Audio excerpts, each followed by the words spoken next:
Yeah, okay, cool. So now it's recording. All right, well, there were questions that you guys had that were good. Maybe you want to throw those back in the group discussion thing or class content thing. So let's do an exercise. Yeah, you guys want to do that?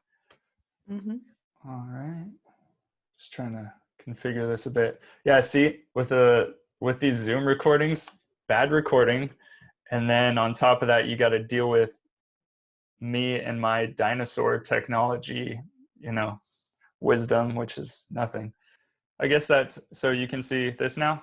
Got a blank canvas kind of thing, and then this reading over here. Now, for you guys, like what size is best for you guys to actually be able to read the text? So I'm going like here. Can you read the text from there? I think it has to be a little smaller to get better. Smaller? Not too small, but like the minimum size. Okay, like you can read like what's on the screen right now though, yeah? Yeah. So let me see. Can you read it at that size though? Mm-hmm. That's good. Okay. I mean, so I'm gonna read through it with you guys first, and then I'll make it this small again so that you guys can see the whole thing for when I ask you questions. So remember, you got your RLD notes out. So I'm gonna have you interact with this as we go, but we'll read it together first. So let's see. Would you eat your cat? Is the title of this. Also the question. Cleopatra always enjoyed a close relationship with her cat, Hector. She would tell her friends that she and Hector were more like sister and brother than owner and pet. Hector went everywhere with Cleo. He would ride in the trolley as she stocked up on his favorite gourmet foods at her weekly supermarket shop. They would regularly watch afternoon reruns of Melrose Place together, she enjoying the occasional after eight mint, he happily devouring a tuna melt. And at night, he would curl up at the bottom of her bed and she would read to him, an Agatha Christie perhaps, or excerpts from The Owl and the Pussycat. Hector, unfortunately, was not blessed with great eyesight, and this led to his downfall, where one day he mistook a lawnmower for a mouse.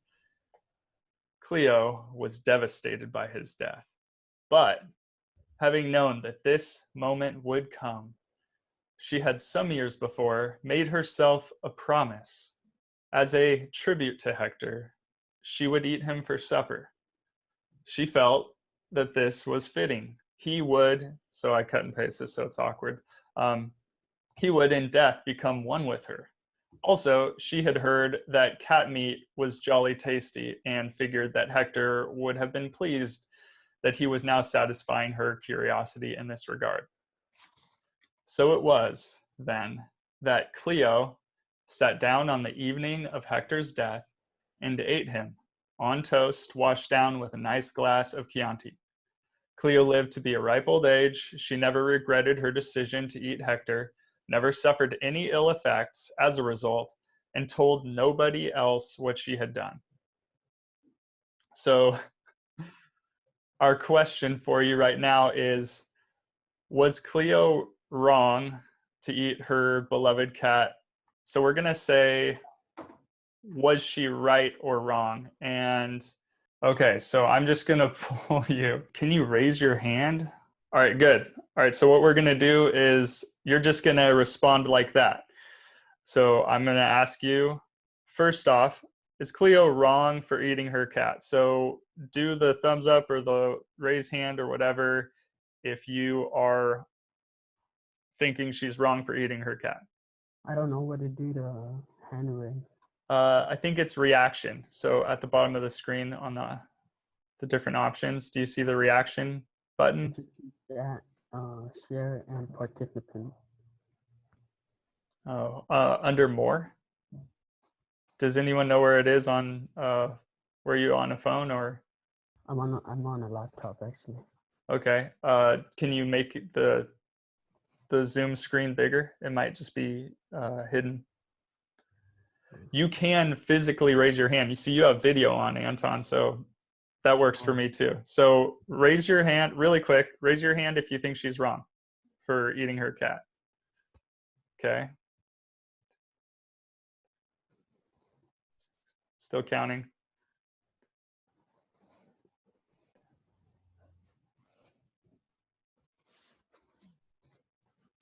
Okay, cool. So I counted 12 of you. Okay, who thinks she was right for eating her cat? So raise your hand again. No one else responding? I think I counted 5, which means not everyone voted, but it's fine. What we're gonna do now is you guys are going to so you're not gonna flip over the piece of paper because you don't have the piece of paper. But what you are gonna do is you're going to write in your RLD notes. So was she right or wrong? Choose one of those. Even if you feel like you're on the fence or something, just pick one side and write down all the reasons that you can think that she is either right or wrong for eating her cat. Adeline, do you have a question or did you just leave that on from the poll? Oh, I just left it on. I don't know how to take it off. Oh, does anyone know? Do you just click it again or what? I think it just goes away like after 10 seconds. Oh, really? Yeah, because I couldn't find a way to like take it off either. Oh, okay. I took it off now. Oh, Yeah. how did you do it? I just clicked it again. Okay. Oh, All okay. right. That's Yeah. what I figured.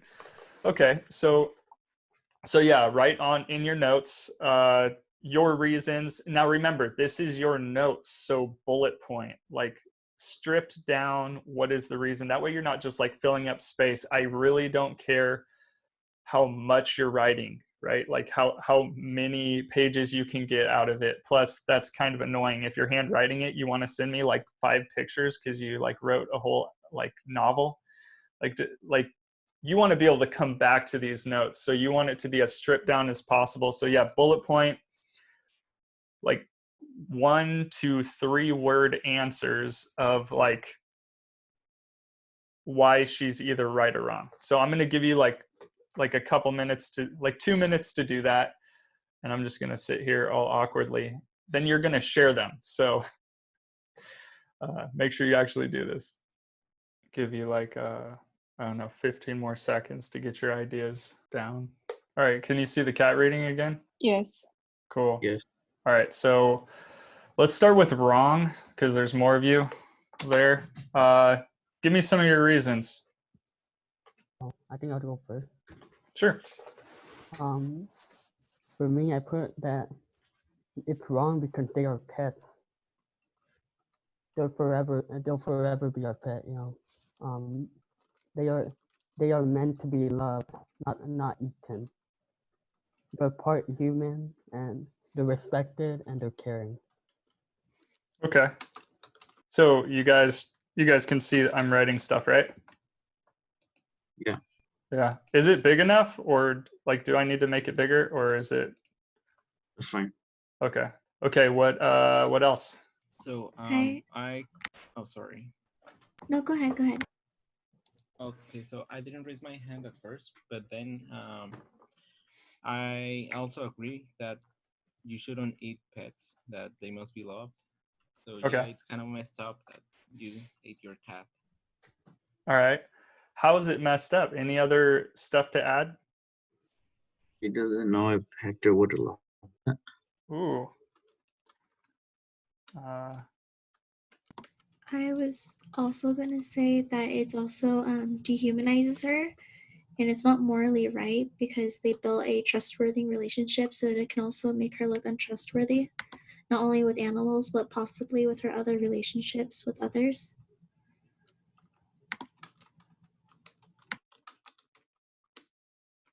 Right. That was a lot of good stuff. So I'm just trying to, how do I word that? So dehumanizes, morally wrong, makes her untrustworthy. Yeah, is that pretty much it?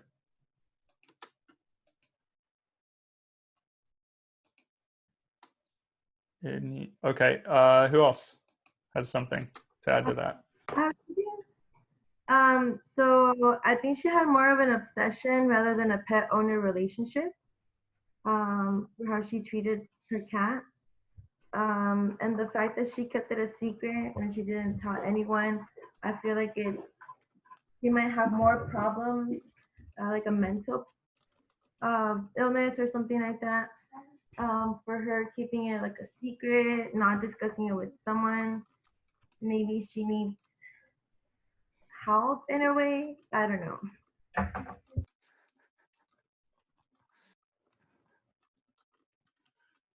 Totally. All right.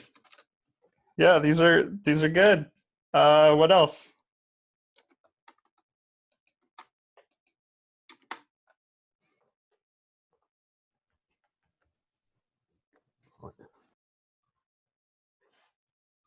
Any other reasons you can think of? I kind of agree with when it said that you know it'll make her feel untrustworthy. Okay. All right. Oh, this is kind of annoying, all the script stuff. There we go. Cool. What else? Cats probably like taste bad. Can't taste good.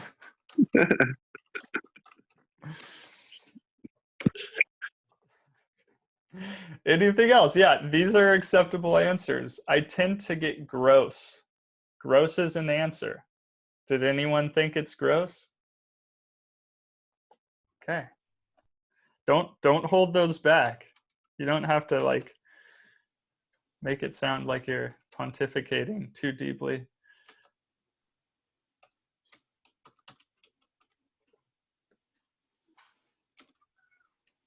Actually, boom. All right. Anything else for Ron?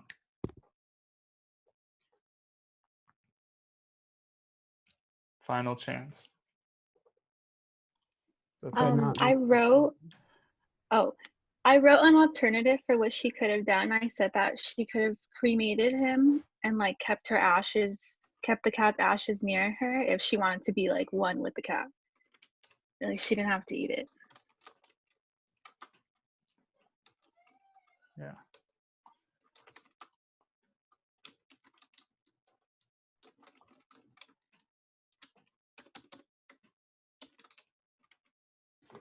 Cool. Yeah, especially, yeah. I also have one last thing, I guess. I was going to say that it can, within society, it could be considered culturally taboo. Okay.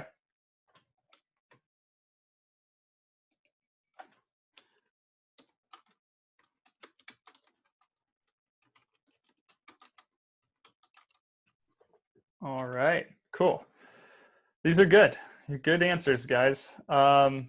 Like there's a good variety here of all across the board. What about right? How's she right?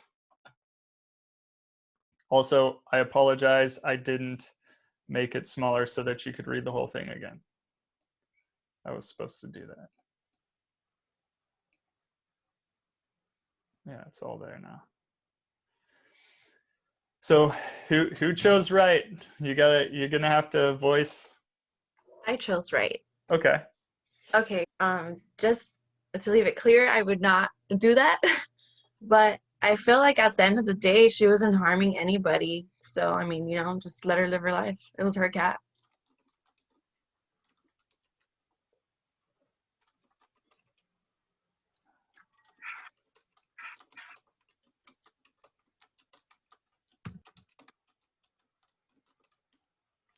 Yeah, that was two.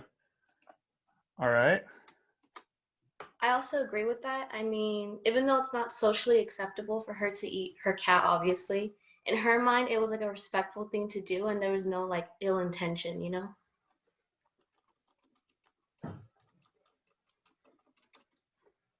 Yes, that is an answer. I'm not siding with anyone right now, by the way, but these are good. What else? It also says in the text that she wanted to feel closer to Hector after he like passed away.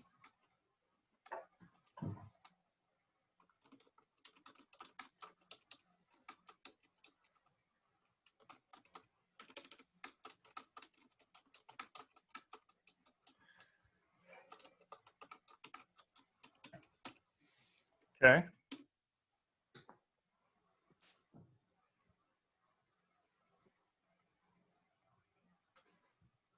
Anything else? I don't know if this might be right, but I felt like she wanted to make a promise to herself about Okay. eating the cat. It does say that. She made a promise.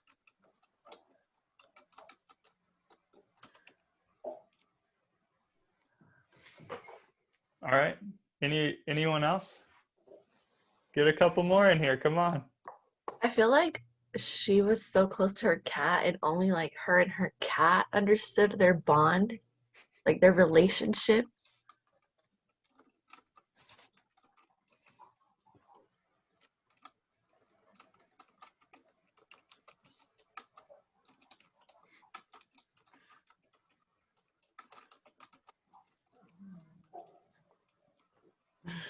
Something like that, right? I don't know. It still sounds awkward, but I totally get what you're saying. I just made it sound weird.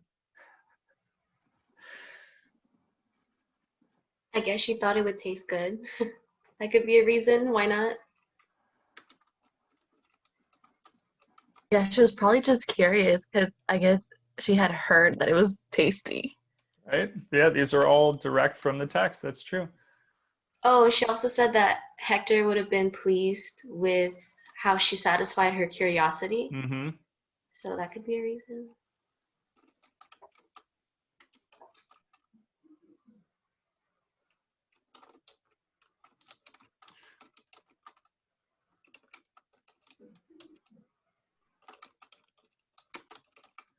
Okay. Any last ones?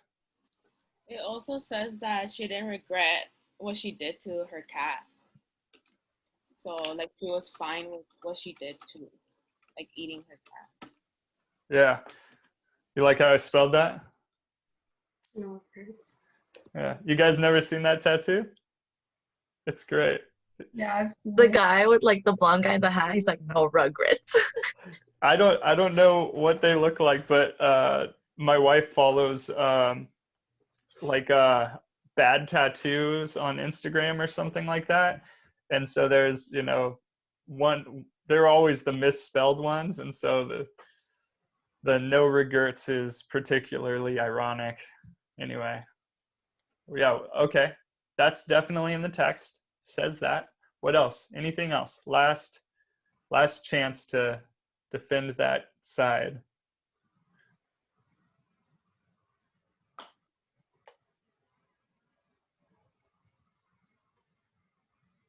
Right. It seems that she like respectfully ate his body and like cooked it. I don't know. So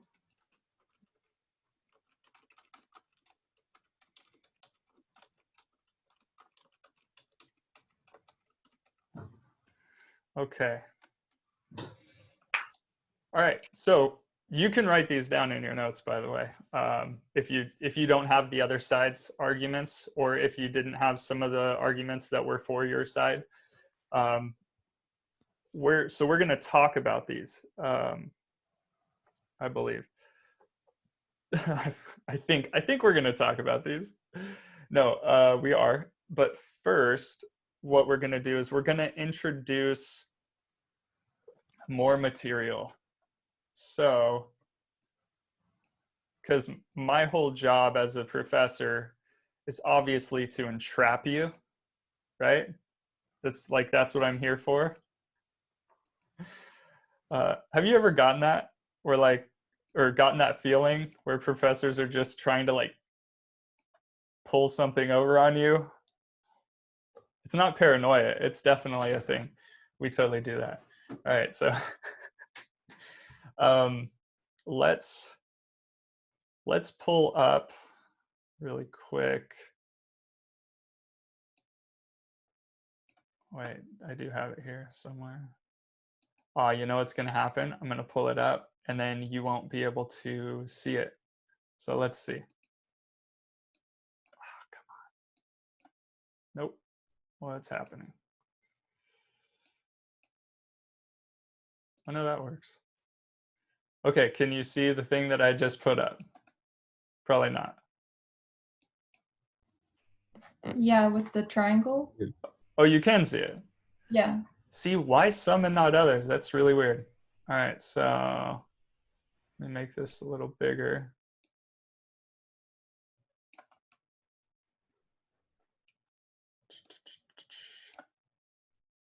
So once again, you can find this document on our class page. Also, I suggest you printing it out. It will be helpful, I think, or it can be helpful. Maybe you're like, no, I already know all this stuff. That's fine.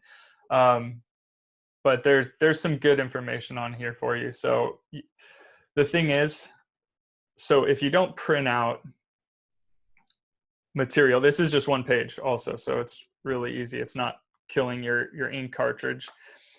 But if you don't have materials that you know you want to use for, let's say, doing your homework or feedback, anything that you have to click back and forth on. So remember, right? I didn't teach last semester. I took some last semester off, but my niece goes to Rio Hondo, and she was doing this with you guys all last semester, and I saw her struggling through it. And so she didn't print out, actually for the last 2 semesters, she didn't print out any of her material for classes, and like no readings, nothing. And then when it came time to actually use them again, she would either have to reread something, which if it's a long, like a 10-page reading, like that's annoying, right? So she it was hard. Plus she was trying to do everything on her phone, like not on her laptop. So she would single-handedly write essays with her phone by flipping back between screens, and that sounds like madness. Like, how do you write down quotes? How are you able to even function like that? It took her forever, and it was complicated, and she forgot a lot of stuff to incorporate things. So all I'm saying is, anecdote for you, like print out the stuff so that you can have it in front of you and you don't have to flip between crazy amounts of windows on your computer, because I know what that feels like, and that feels like madness, at least to me, and it definitely didn't work for her. So all right, so right now, before we answer our stuff about or look at those answers for Cleo, we're going to talk a little bit about what this class is about. Critical thinking. Yeah. So I got this. You guys can read this? It's all readable? Yeah? Anyone? Yeah. Okay, cool. So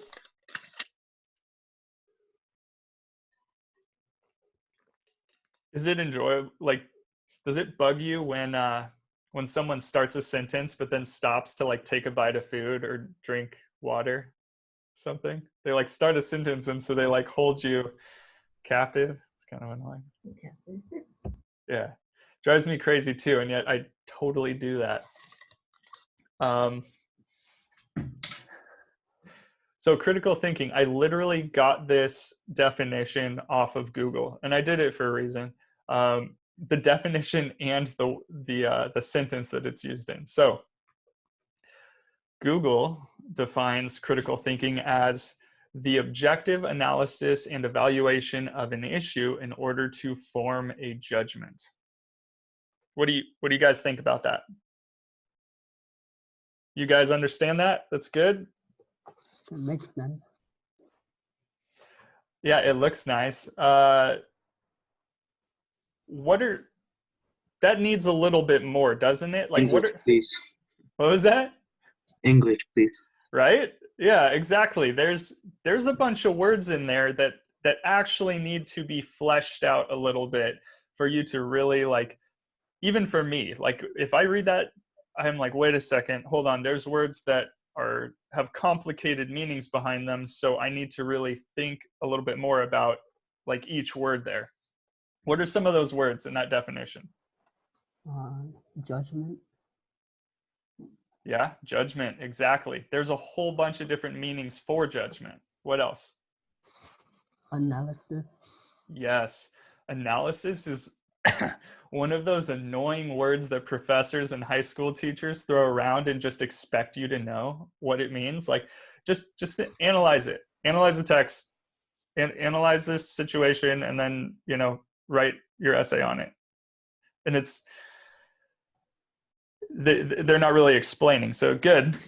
Analysis is one of those important ones. What else?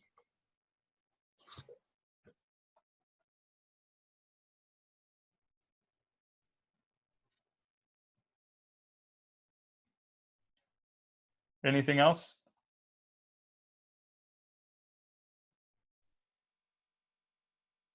I mean, you guys probably get what evaluation is, yeah? What about objective?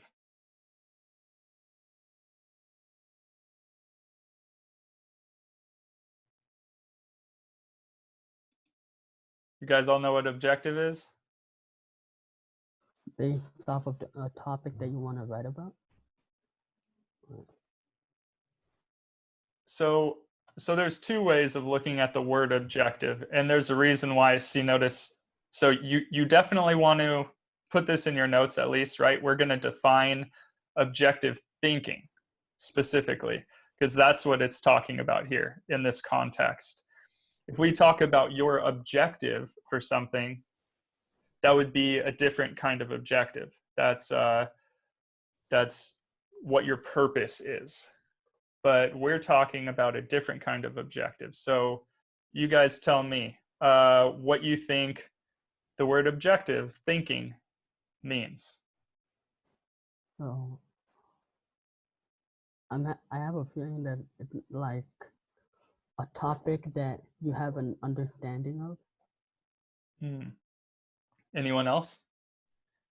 Remember, it's not just on Anton here. He's trying, right? He's putting in the effort. You guys need to step up your game.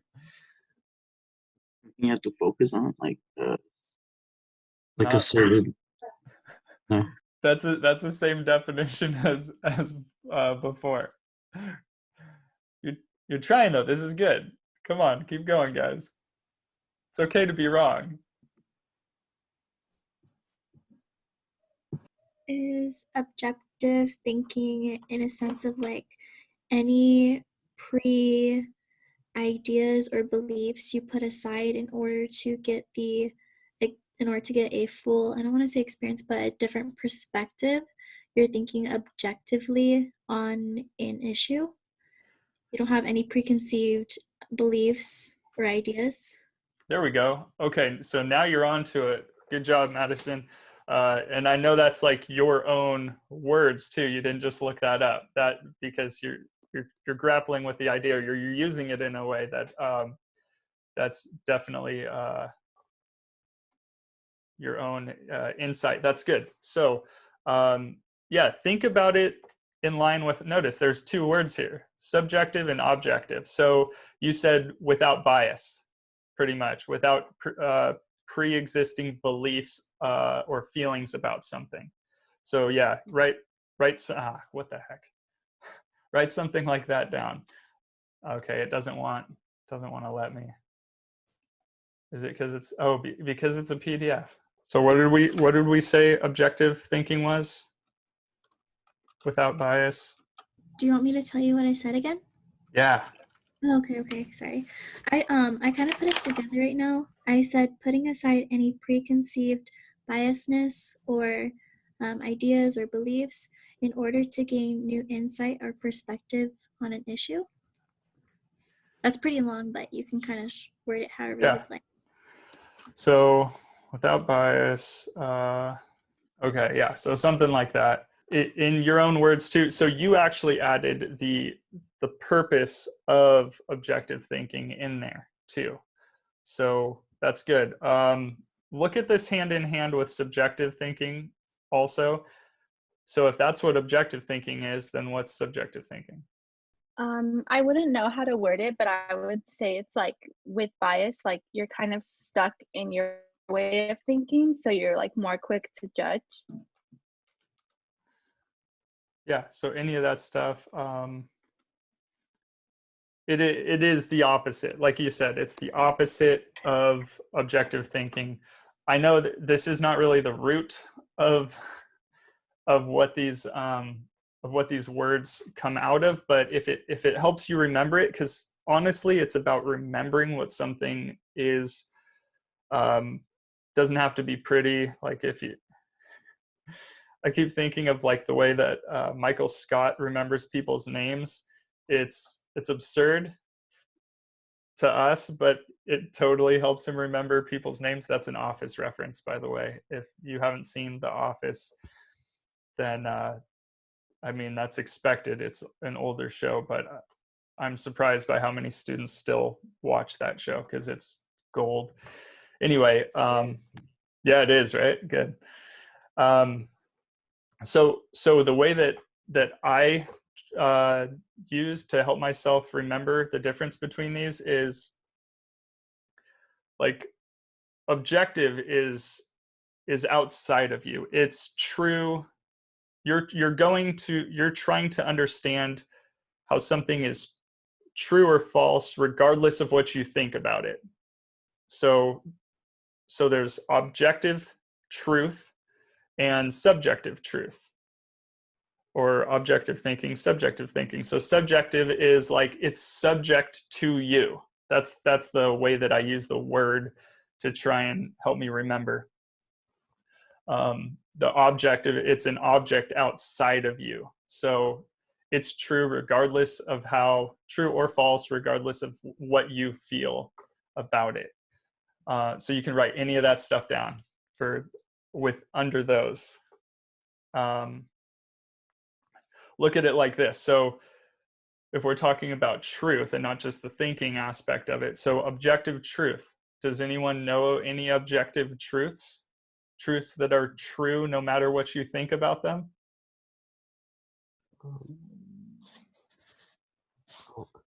Can I go? Or? Yeah.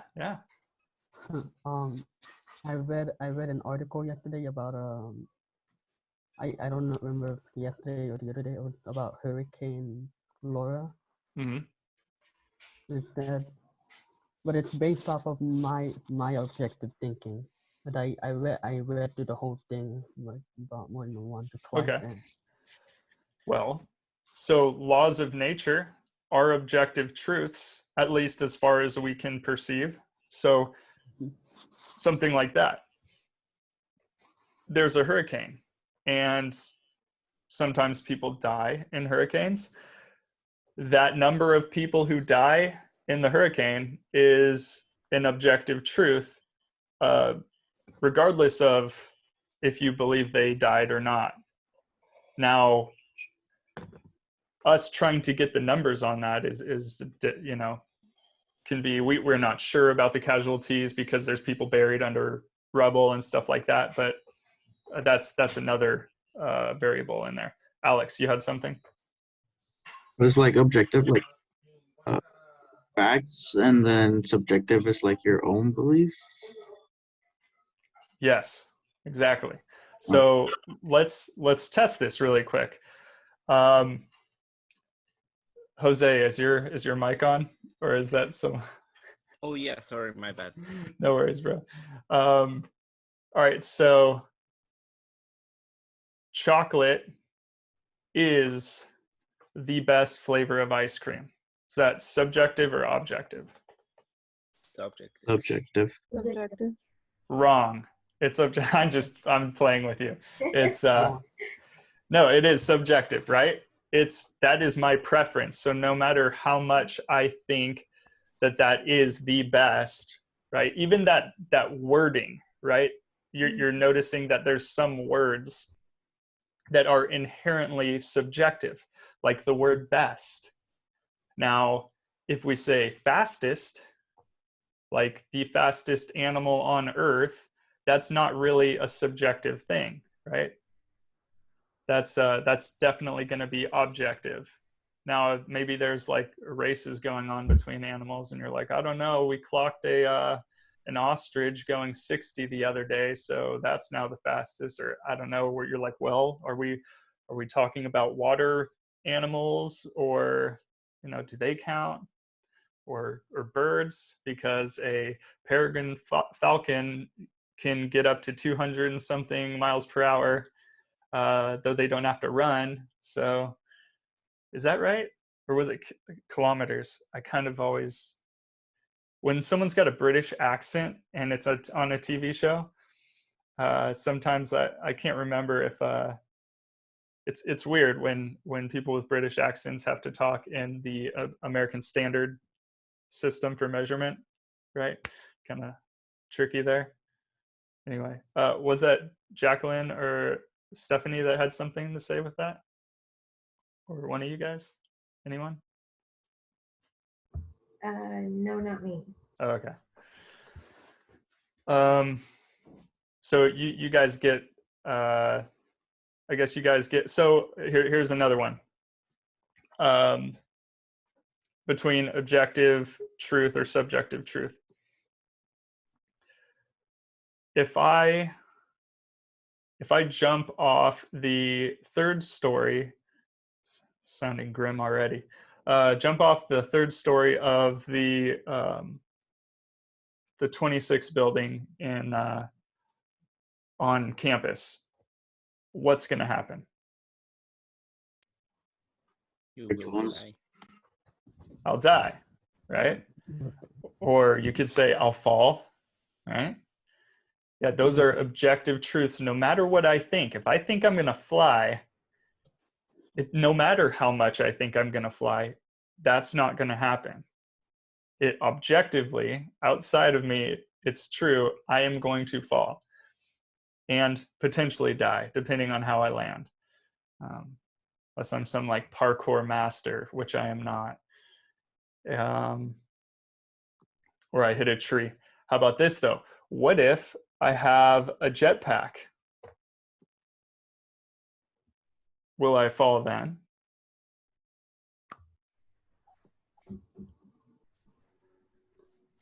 No. No. No? I don't know. I still think I'll fall. I don't think our jetpacks are very good yet. But see, so people get caught off. There's huge arguments out there, guys, about objective truth in the world, like huge philosophical arguments that go around where people would argue that there is no objective truth. But there has to be. There is definitely objective truth. I would argue that there's just variables for that, right? Like, let's say, depending on how specific you get with your question, if I jump off the roof, will I fall or die? Well, if I have a jetpack, that actually changes the answer, but that's really just changing variables in the equation. It's not nullifying that it's not saying that there isn't any objective truth. There clearly is, at least based off of our observations of the laws of nature and things like that. Yeah. What do you guys think? It's a little early for this kind of conversation. I feel like no, in a way.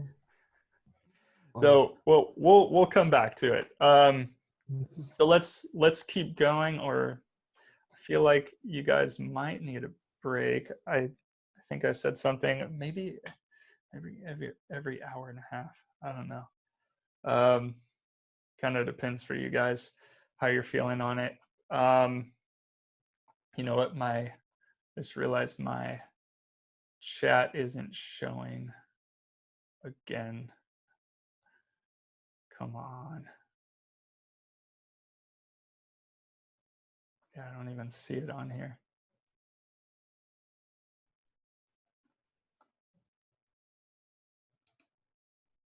Chat, there it is.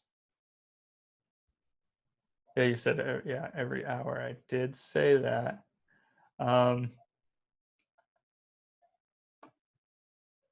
So we'll see. Yeah, really quick, let me wrap this up then. So first off, it's interesting to see the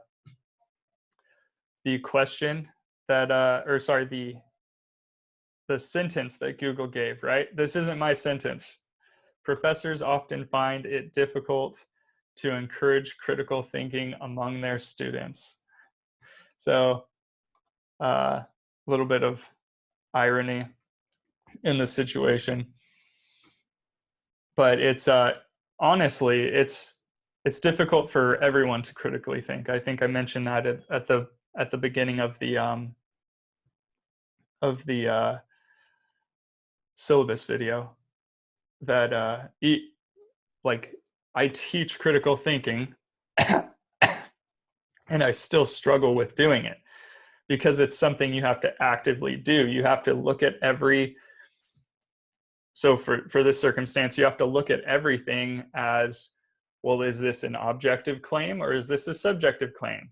Is this, as we're gonna see, maybe I should just pull it up now. There's, hey, look, there's Bloom's taxonomy.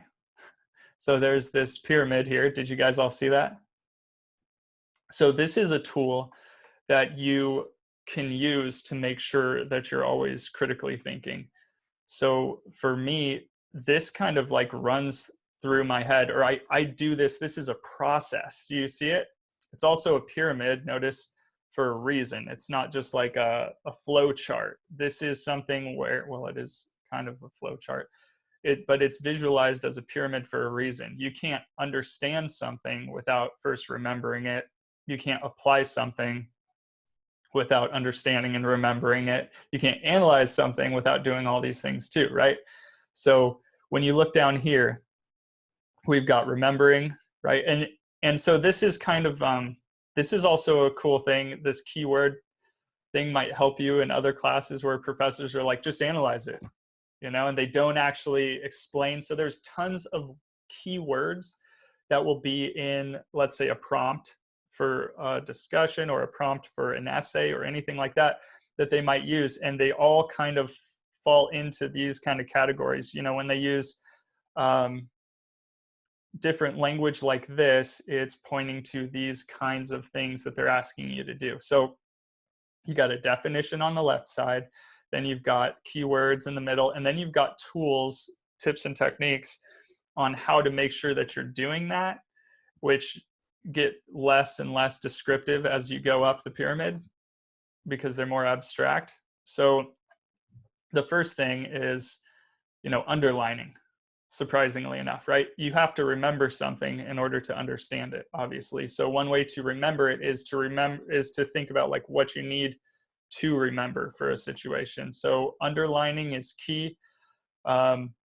If you find yourself underlining everything on the page, you're definitely doing it wrong. The thing that you want to do is you want to underline as little as possible while still making sure you've got all the most important information. So I'm already starting to go into that, and we really need to take a break because my stomach's been growling for like, I don't know, the whole time. I'm super hungry. Have you guys heard my stomach growling at all? No, that's good because it feels awkward. Professor, just a quick question. Yeah. So what's the name of that pyramid? Is it Bloom's taxonomy? Yes. So it's called Bloom's taxonomy, which was created in like the 60s, and it's gone through a couple revisions. This is the second version of it. There's actually like a really, you know what, it might have been the 30s, and then it was revised in the 60s or no, 90s. Okay, all my dates are jumbled. That doesn't even matter. I'm a history minor, so I start going into history, and I got to remember, only give you what actually matters, so it's not like throwing too much at you. The whole point though is, there's a long, like, it's not really long, it's like a short book, but it's still like 60 plus pages on this, and then a bigger one for the revised version.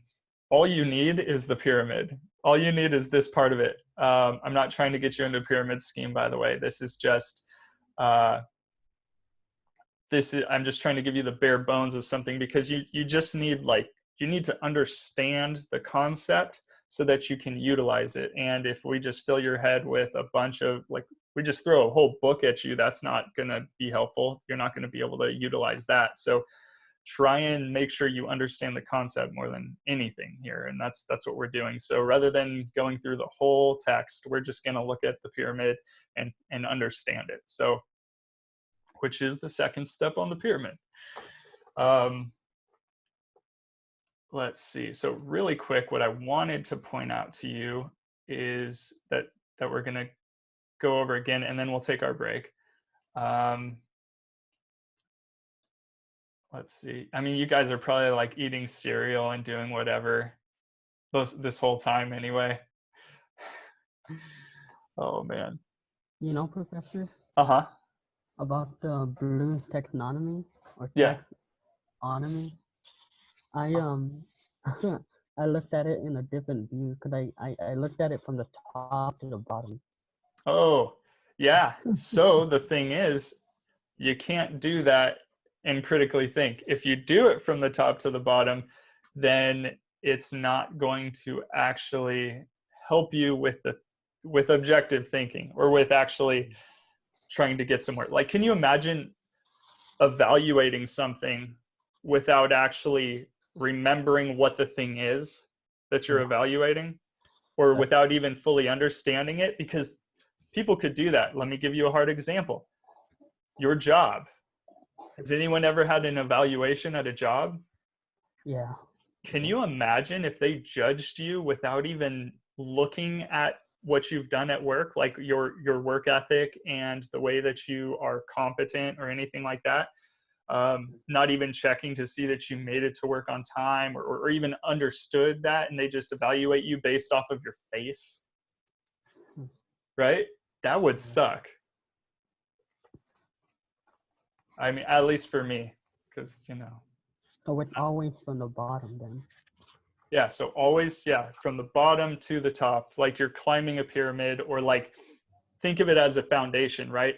Remembering is a foundational element for understanding. Understanding is a foundational element for applying. If you don't do it in this direction, then it will topple. Now, this is the thing. You already do this. You already do this stuff. You just don't really think about it so much. It's about being aware of doing it when it counts. So all of you are experts at something. Did you know that? At something. It could be your favorite TV show. Like if The Office is your favorite TV show and you can like quote every line, you know, every episode. Or, I mean, I don't think you guys are that into The Office, but maybe one of you is like, no, I know like every episode's pranks and things like that. Or you're an expert at it. Anything else that like maybe you're expert at maybe you skate, you're a skateboarder, and so you can do like any skate trick or not. You're an expert at an ollie. Do you guys get the point? So yeah, when you're an expert at something, you actually fly through these steps without even knowing it, because you're doing it so fast in your brain. You do all that stuff in order to get there, but it's just super fast. Now, what happens when we go over material, or you are confronted with information that you don't have all the information, or you aren't an expert with? You get what I'm saying? Then it's really important, especially if a lot is writing on how you interpret or how you understand the thing. Like it's really important that you go through the steps carefully and not miss anything. So that's what we're going to do with the thing that we just read and how we answered it. And but first, we're going to take a break. And so it is 10:48. So be back at 11. Yeah. Can we do that? And so I can eat something, and then I'll have like cereal in my teeth, and then we can keep going like that. All right, cool. So be back at 11. I'm gonna leave this up. I'm just gonna like mute myself and turn off my video, and then I'll turn it back on and at 11. All right, cool. All right, I'm back. Is everyone else back? Professor, I have a quick question. Yeah, sure. So, the PDF file for Would You Eat Your Cat, would we, after this, go ahead and annotate it, underline, and do close reading, and then that would be what we would turn in for next week in regards of our reading assignment that we have to post? You can really just, we're actually going to do it together right now. So you can get all that stuff down now. It shouldn't be stuff. So the only stuff that should go in those notes that you have to do outside of the classroom would be anything that you feel is useful from the readings themselves or from the video lectures from YouTube. Like, you shouldn't have to spend extra time on it apart from that. Does that make sense? Yeah, thank you. Yeah, so we're gonna do that right now together, kind of. But you're already on it, right? That's good that you kind of saw that's where we're going. Crap, I just hit the wrong button. What was even up here? Damn. Okay, I had the. Can we view it on our computer too? The PDF of Will You Eat Your Cat? Or... Yes, you should be able to see it if you go on Canvas and you open it up. But I'm going to share my screen with you again, and then you should be able to see the text. First, though, I wanted to show you another thing to help you understand yet another concept, which this concept is going to be something you probably want to put in your notes because it's what we're going to wrestle with for the rest of the semester, trying to make sure that we're observing. So let me see here. Share screen. Okay, so you see this image that I put up here? Yeah. All right.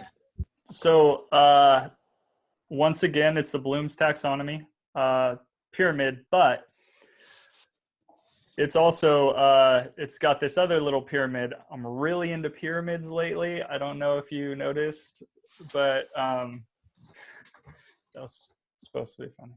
It wasn't. So the idea of fact, value, and policy. Wow, my computer's like glitching our faces. That was weird. At least 3 of us were like flipping around a bunch. Did anyone else see that? Okay, so it's just probably my computer doing like a whole bunch of processes at the same time.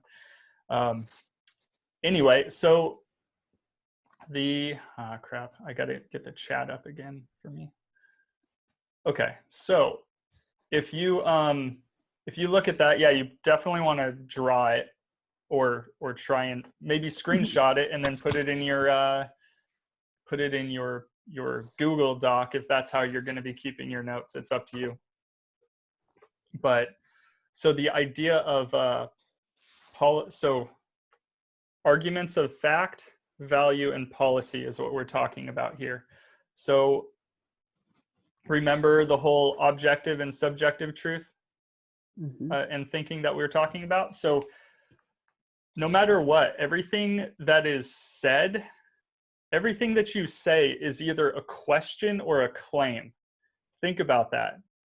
So either you're inquiring of something, you're inquiring of a truth, or you are stating one. But what you're stating is not necessarily truth.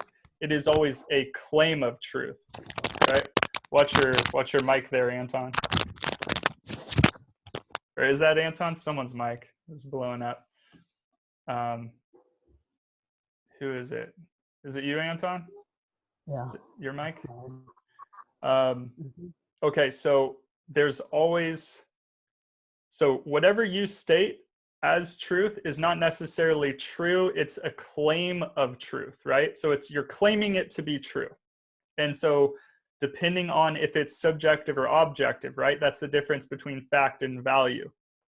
So value claims are going to be subjective. They're going to be dependent on you or multiple people's feelings about something, whereas arguments of fact or claims of fact are going to be claiming to be objectively true, like for everyone. Now, the thing is, there's a lot of that going around, especially now. It's just gotten more and more where people just say thoughts, you know?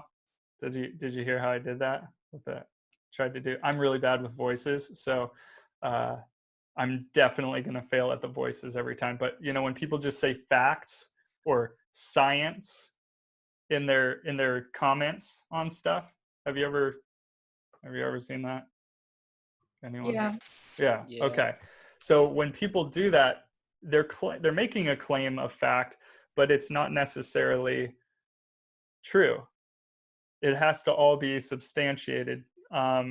So oftentimes it's actually false because there's a bunch of spreading false information, which is really funny because, so I thought that we were free from this because we have the internet now.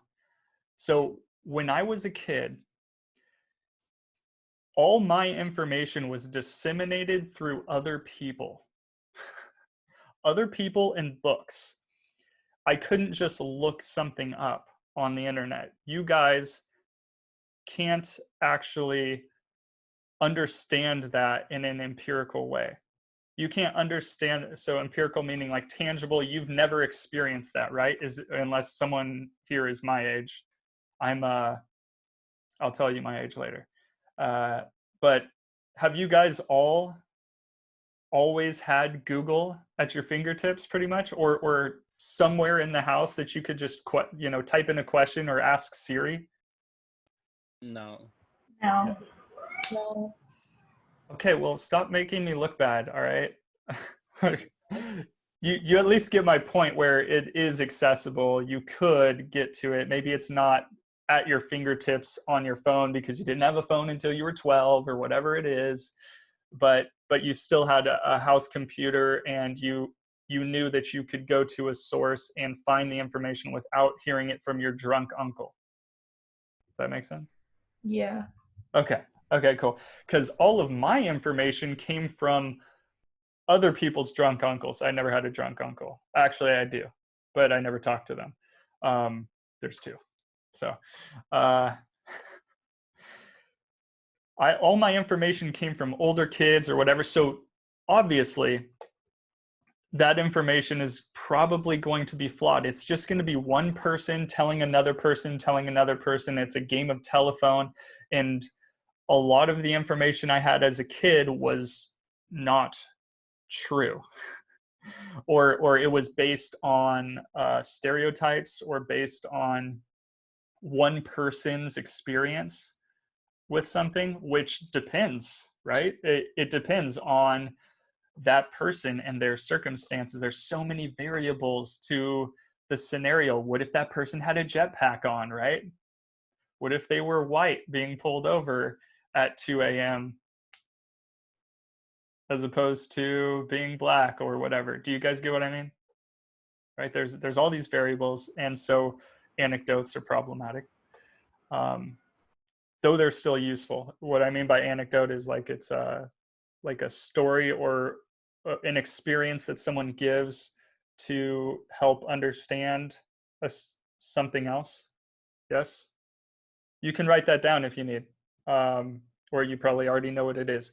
Just don't confuse it with the word don't confuse it with the word antidote, right? An antidote is a cure for a like poison or something, right?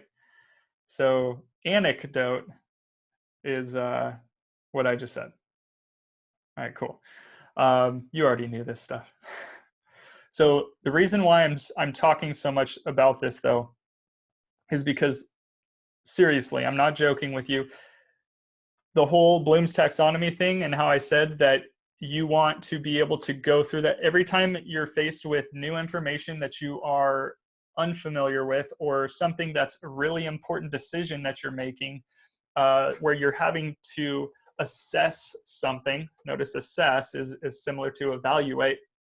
You should be going through all those steps, especially when, let's say, your grade is riding on it. So that's one aspect of it. This fact value policy thing right here is also another thing, because depending on the person's claims, depending on what information is coming at you, are they just claiming that ice cream is the best flavor, or sorry, are they just claiming that chocolate is the best flavor of ice cream? Because with that, it's like, well, what do?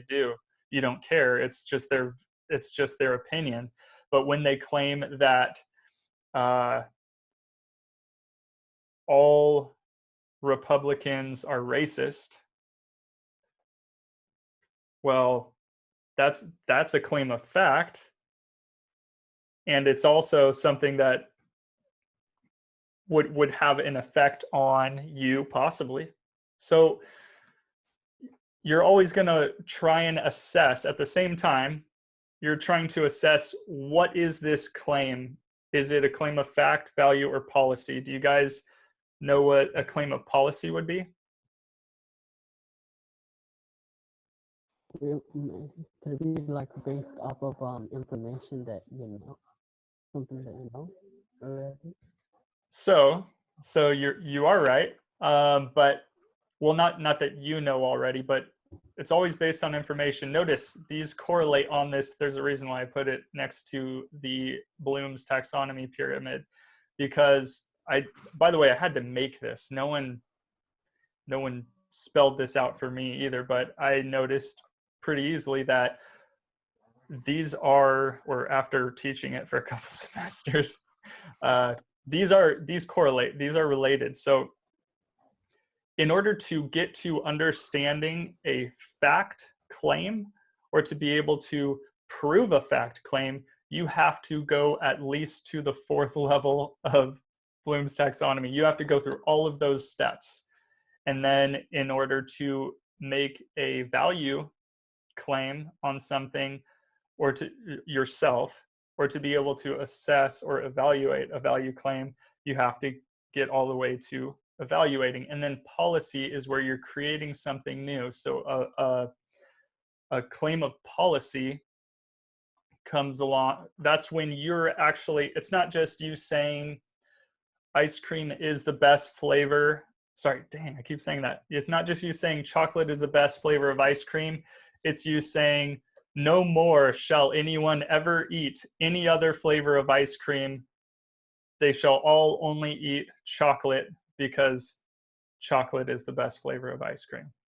Now, this is obviously not how, we don't have any policies like that, but that, do you get it? Where policy is now affecting other people, where you are now implementing all of those things to create a new policy, and this, or you are arguing for it, right? A claim of policy would be something more along the lines of, I think we should make wearing masks mandatory when going into places of business, because, and then you have to go through all those values of fact, values of policy, or sorry, values of fact, claims of fact, and claims of value, in order to get to making your argument for policy. You see that? You see how steps in the pyramid, you have to do these things before? This is applicable to you because your last essay is going to be a claim of policy essay, where you're going to have to, so you'll see in the syllabus, in the schedule, that there will be I'll get to you in a second, Madison. There will be, the first essay is just on analysis. Second essay is you're going to make arguments of fact. Third essay, arguments of value. And fourth is going to be arguments of policy, but you will have to do every other thing to get to that next level as you go. So you're going to build each time. Madison, what do you got? Okay, I was hoping if you can explain a little bit more. Like, I understand like the different steps, but trying to understand what the biggest difference is between analyzing and evaluating. Ah, okay. You know, I blame myself here. I actually, I think I jumped the gun a little bit. We should have walked through each of these steps a little bit first before I brought this up, but it does come up pretty quick as we go. So you're on the right page. I just was jumping ahead in pages. So that's a metaphor. So let's start with, okay, don't look at this sheet. So you didn't print it out, so I can actually hide it from you. You can't see the bottom, right? Correct? You can't see the definitions? Yeah. Okay, cool. All right, so you do have the pyramid over here and down here though. So why don't you tell me, I'm gonna hide that a little. Isn't that weird that this is blocking, like this is always on the front? I don't like that because I kind of wanted to move the pages how I wanted. Oh, I don't know what happened there. Okay, stop screwing with things. No, that's the wrong one. I'll get it back. Okay, there's that one. There's that one and that one. All right, cool. So what do you guys think? All right, we're pretty, you guys have an understanding of what remembering is, what understanding is. So remembering is actually like pulling from the information that you're given, right? The content. Understanding is actually what to do with that. Applying is actually doing the thing with it. Analyzing. What do you think a good definition of analyzing is? By the way, you could write these in your, well, you could write them in your notes. I always suggest writing definitions in your notes just because like there are definitions on this sheet for what those mean, but they are not in your own words. So I do suggest you write definitions in your own words because once again, it's about making sure that you will remember it and that you understand it, as opposed to trying to fit your thinking into my thinking. Like you still want to understand me and what I'm throwing at you, but you also want to be able to utilize this stuff. So that's what these notes are for. Put it in your own words and then don't be too wordy with it. Like don't drag it out. Don't make everything into complete sentences. That's just going to give you more that you have to look at when you go back to these. So remember, notes don't need complete sentences. Your essays do. All right, and your reading responses. What was I going to say with that? Oh yeah, what's your definition of analysis? Like just we're struggling through this here. What was that? Keep that in depth with the topic that you want to study. Who else? I think when you analyze is when you break like something down and you place closer attention to it in order to either interpret it or understand it easily or more clearly. I don't know. Stephanie, did you look that up or what? Because that's like the perfect definition. No, it was my definition. That's cool. No, seriously though, your wording at the very beginning too, like break it down. That is exactly what you're doing with analysis. You are breaking it down into its constituent or its smaller parts. So has anyone seen a candy bar or, well, not a, anything with a wrapper with a label on it. Yes, that was a rhetorical question. You don't have to answer that. All right, so have you guys ever seen the thing on the back where it tells you all the ingredients? You probably can't see that well, but do I do this like the makeup tutorials? I don't watch makeup tutorials. Yeah. It says nutrient facts on it, but what this actually is a food analysis. So what you're getting here is they're literally telling you the ingredients, and they're telling you the components of nutrients that are in the ingredients. You get that? So you are, like Stephanie said, breaking it down into its smaller parts and then understanding those, right? So that you can understand the whole together. So anytime your professor just says analyze it, that's all that's in analyzing something, to truly understand the thing by breaking it down. Perfect. So write down her definition right there. Once again, yeah, if you guys feel benevolent, you know that you're a good person and want to share any of your notes like that, remember, don't share a bunch, because that's going to fill up quick. But if you want to either put it in the comments or put it especially in the class notes, like the collaborative ones, you can do that. Oh, I wonder if I'm getting notifications for that. You know, I'll have to address that later so we don't waste time. But yeah, if any of you guys try to add to those notes, I'll be able to accept and sign you on as an editor of that document after class, and then you can throw it in there if you want. You're not actually getting points for that. That's just like you scratch someone else's back and they're going to scratch yours later, hopefully. Paying it forward, that's another way people talk about that. I don't know. It all sounds cheesy.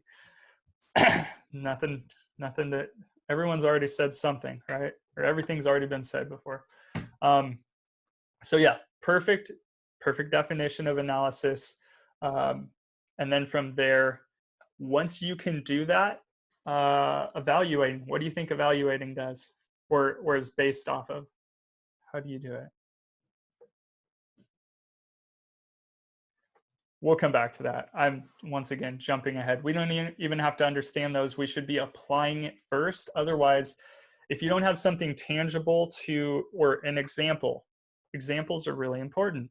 It's good to throw them in your essays. It's really good to throw them in your essays in the right spot so that you're helping your reader to understand what you're saying. So I gave you guys some abstract ideas. Now we're going to make them tangible a bit with the text that we all read together. So first, let's go back to our, every time I do this, it's going to be annoying. Did that pop up on the screen? Our right and wrong answers? Why it was right and wrong? Cool. Yes. All right. So we're going to look through these. If you wrote them down, this is going to be easier for you now, because all you'll have to do is write. We're going to do objective or subjective. So we're going to, I'm just going to write an O or an S next to the statement. And you can do the same in your notes. And you could even write a little key. O means objective, S means subjective if you want, but hopefully you'll also remember this too, because it's pretty straightforward and you already have the definitions of it on your page. Maybe you can put an arrow. It's really up to you. So we're going to go through these and we're going to see which things are, which claims. Remember, everything that you say is either an inquiry or a claim of fact or value or policy. So kind of cool. If you really understand that kind of thing, it's going to make assessing everything that comes at you easier to process. Just don't become a machine. Like my wife and my niece have a hard time with me because I turn everything into a critical thinking exercise. I'm a little broken as a human, but you know, I think we all are. Just I'm just telling you, don't like learn from this class and just don't break like I am broken. Because then you have less friends when you analyze the crap out of everything they say. All right, anyway, I just can't shut it off. Was that clear enough? I can't shut it off. All right. All right, so let's go through wrong first. We started with wrong before. So objective or subjective? So don't eat pets. I said met. Sorry, meant to be loved, respected, not eaten. So you don't eat pets. What do you think? Is this statement, is this claim objective or subjective? Subjective? Yeah, it's subjective, right? Now, because, why? Why is it subjective? Not everyone thinks like that. Yeah. Also, on top of that, right? So there's a couple things. We're talking about animals here. Not all animals are pets, right? Love looks different too. That's a very subjective thing. Wow, did I just spell mint like I corrected it? Corrected it wrong. That's bad. Wow, dude. Learn English.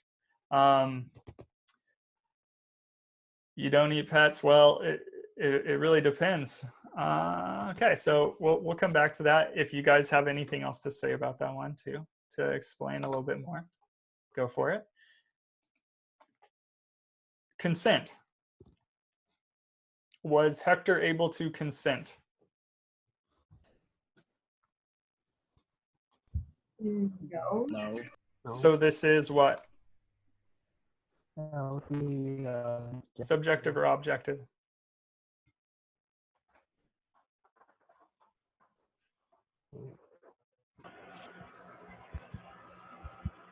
So what you're doing right now, you're slow, you're slowly answering, contemplating, because my bad, you have to look at the text, right?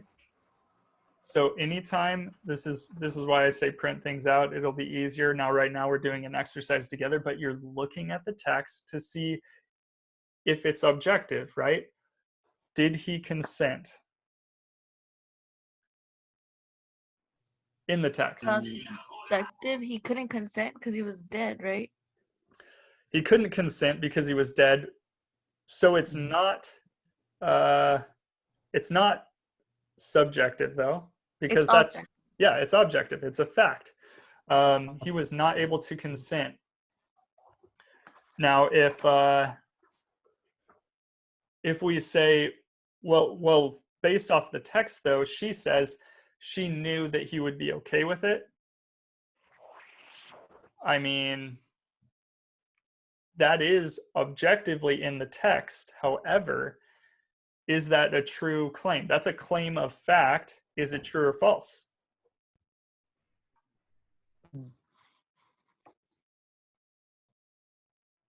That's not rhetorical. I'm asking you, is it true or false? It's false. It is false. He can't. Can he speak English? Can she definitively know that he is okay with that? What if he believes that he should be cremated? What if he believes in normal burial, or that his feet should be pointed west when he's buried? Like, you guys don't even know, right?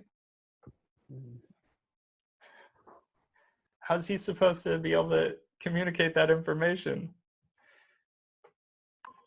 Yeah, he's dead. Yeah, I know it's hard to tell that when I'm joking, because I've got like this monotone Kermit the Frog kind of sounding voice. I apologize for that. My joking does take a little while to get used to. I try to smile bigger when I'm doing it, and it still doesn't work very well. It's also just probably not funny, which I'm not here for laughs, guys, so I understand, right? But yeah, the whole point is he can't consent. There's no way that he can tell her that he is hungry, right? A cat can communicate that information. Cat can communicate the information that they're pissed off. They can communicate several things, but they cannot communicate how they want their remains to be treated, correct?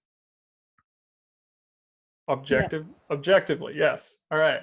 No matter how you believe about that, that is objectively true. All right. So what about this one? Dehumanizes, morally wrong, makes her untrustworthy. That would be objective. Having like objective. Anyone else? I think it's Subjective. Yeah, no, this one's subjective too. So the reason why is because that all depends on, like it says in, I mean, each of these is subjective, right? The very wording of morally wrong, each person has different morals, correct? So even the trustworthy one, what do you think about that? Let's say you have, is there any information in the text that might, in a value way, in a subjective way, make you feel that she is actually more trustworthy for doing this? Can anyone think of anything? This is a little outside the box. Can you repeat it again?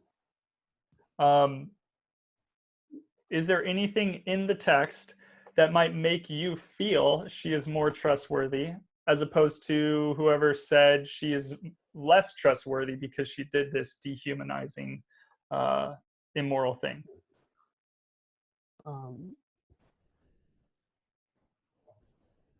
Maybe the promise. Yes, Anton, you are correct, right? Think about this, guys. Now, it's still a value, this is still a value argument, but it's from the other side. She made a promise, and she held up her end of the promise. She didn't chicken out. She ate him. She promised that she would eat him, and she did it. That kind of sounds, that's at least an argument for her being trustworthy. You can trust her for her word. If she says she's going to eat her cat, she's going to do it. Man, what else was she down to do? She'd probably jump off a cliff. If you guys ever go like hiking and there's like a waterfall and like cliffs that you can jump off into a pool of water, and someone's like, man, I'm totally going to do that. And then they get there and then they chicken out. Oh yeah. Yeah. So like that person's not, you can't trust their word. They're wishy-washy, at least about stuff like that. But so remember, that's still value though. That's still a subjective claim, but just from the other side. See how you can make arguments on both sides? This is how you get a paper, by the way. Most of it is in the realm of value. Most of the claims you're making are going to be using facts, but you're going to be using facts to articulate a value argument, which is still just opinion. But to get people to change opinions, sorry, I don't know why I picked this up. This is for dusting off pictures. Looks weird. Anyway, okay, next one. By the way, you guys see how this 4-hour class, I can talk for 4 hours. Like that's not the problem. The problem is making sure you guys are able to learn for 4 hours. So, I mean, it would be one thing if you were talking the whole time, right? You can pay attention to yourself, but when it's like some random dude talking because he thinks that his voice sounds good, then that's another thing. So, obsession over good. You can tell where my camera is because I'm looking around it, right? Obsession over good. Why did I word it like that? That's weird, right? Obsession over good relationship. Oh, so like meaning she is obsessed rather than this is a good relationship. Is that subjective or objective? Subjective. It's subjective, correct.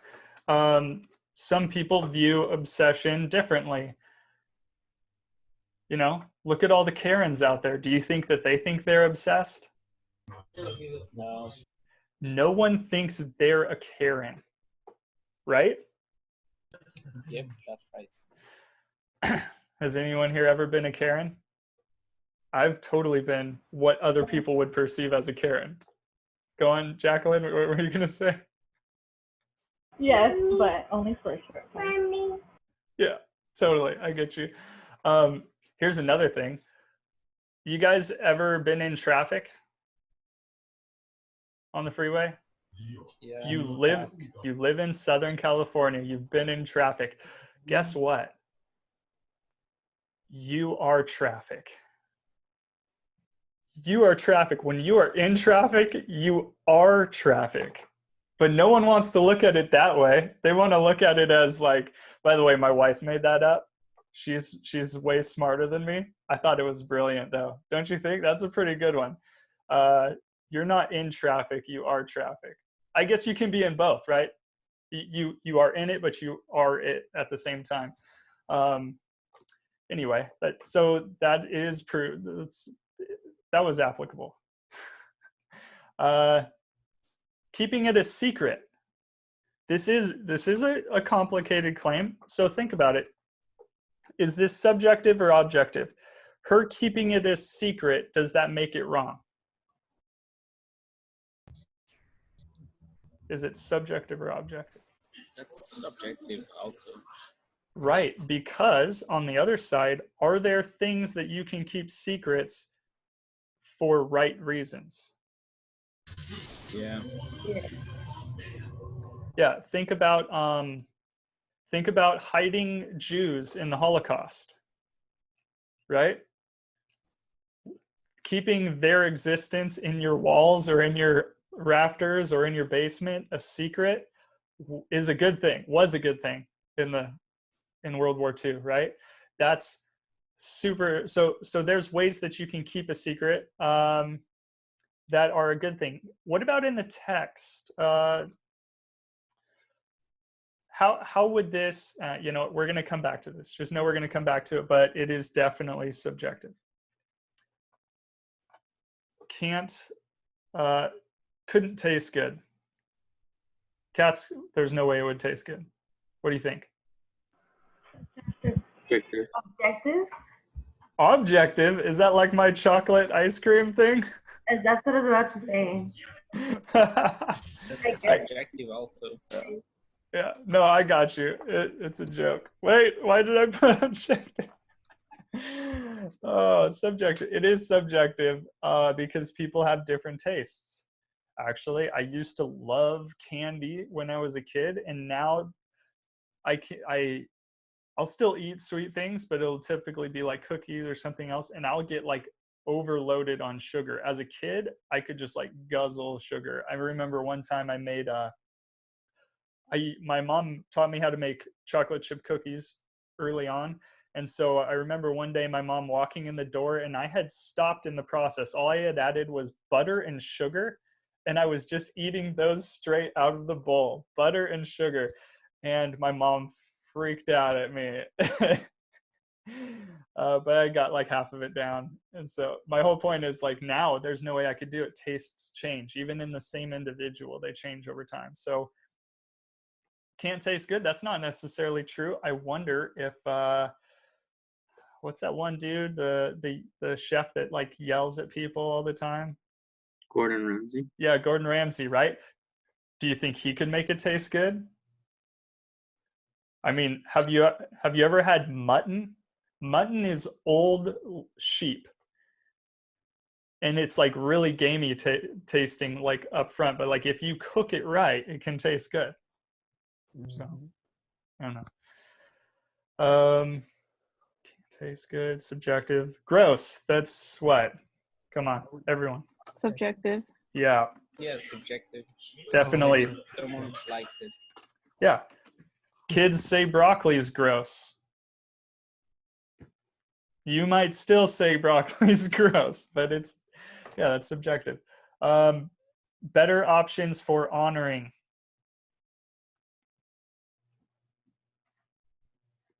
Subjective. It's still subjective. It is still subjective, although it is more complicated, right? You're pointing to something else, right? Well, there are more options for it, and so, but it's still subjective, right? It doesn't mean which one's better or best, right? So, culturally taboo, I mean, that's true. Objectively, this is culturally a taboo somewhere, but cultural taboos are subjective in and of themselves. You guys get it? Yeah.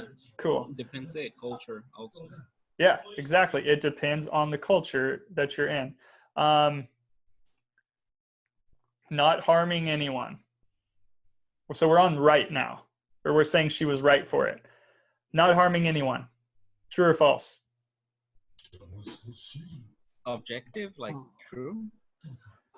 It is objective, and it's true. See, you guys are already getting this, right?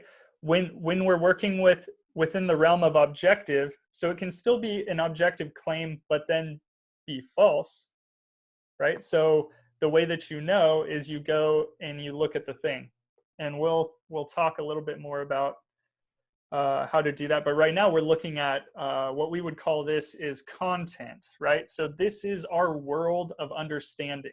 It's a hypothetical situation. I'm pretty sure this didn't really happen. Actually, if you look at the book, they actually built this this scenario off of a Simpsons episode where Homer falls in love or becomes friends with or falls in love with or feels empathy towards a lobster that he was going to eat. So something like that. There's so many Simpsons episodes and I haven't seen it since I was a kid. So, but so this is a hypothetical,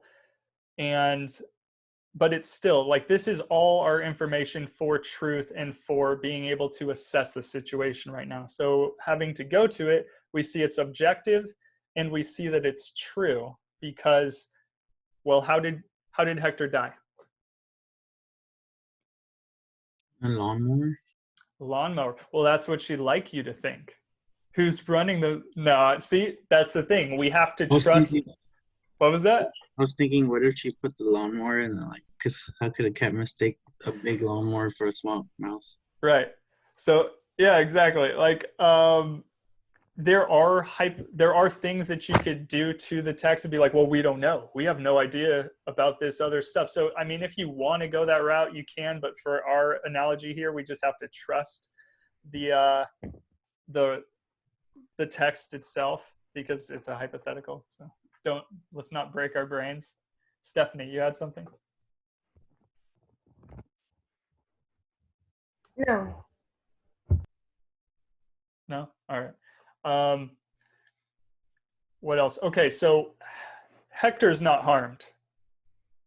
Okay. What about Cleo? Did she harm herself? No, it says she never suffered any illness effects. She lived to an old age. Correct. Did you see that? You went to the text, and there's a reason why it's in the text, right? So you get information out of this text. Not only so she didn't. There's a couple other things about that, right? Because there's other ways you can hurt yourself. So, but we know that she physically didn't hurt herself because she lived to a she never, what did it say? Word for word, it says she never suffered any ill effects and she lived to a ripe old age. What else? How else could she have hurt herself? Like emotionally? Emotionally. She never regretted her decision, so she was like fine with it for her whole life. That's right. And even though it's subjective over, that kind of thing, it's still her thing, right? It's her opinion. She never regretted it. So we can say that this is objective for that reason and for that it's actually in the text. It's true. We're trusting her in this scenario that she never regretted it. And so, like you guys said, we just got we got the no regrets one on there, but now we know for sure she never harmed her. So she didn't get harmed in the process. He didn't get harmed in the process. Could anyone else have been harmed here?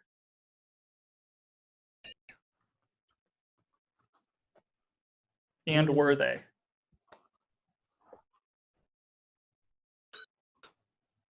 I feel like it would somewhat.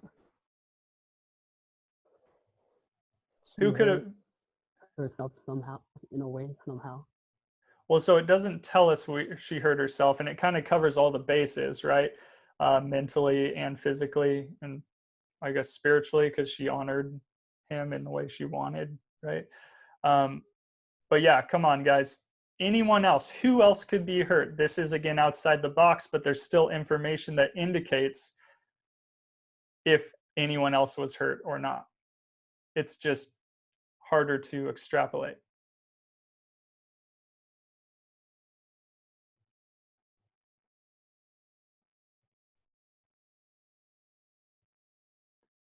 It's near the end, if that helps.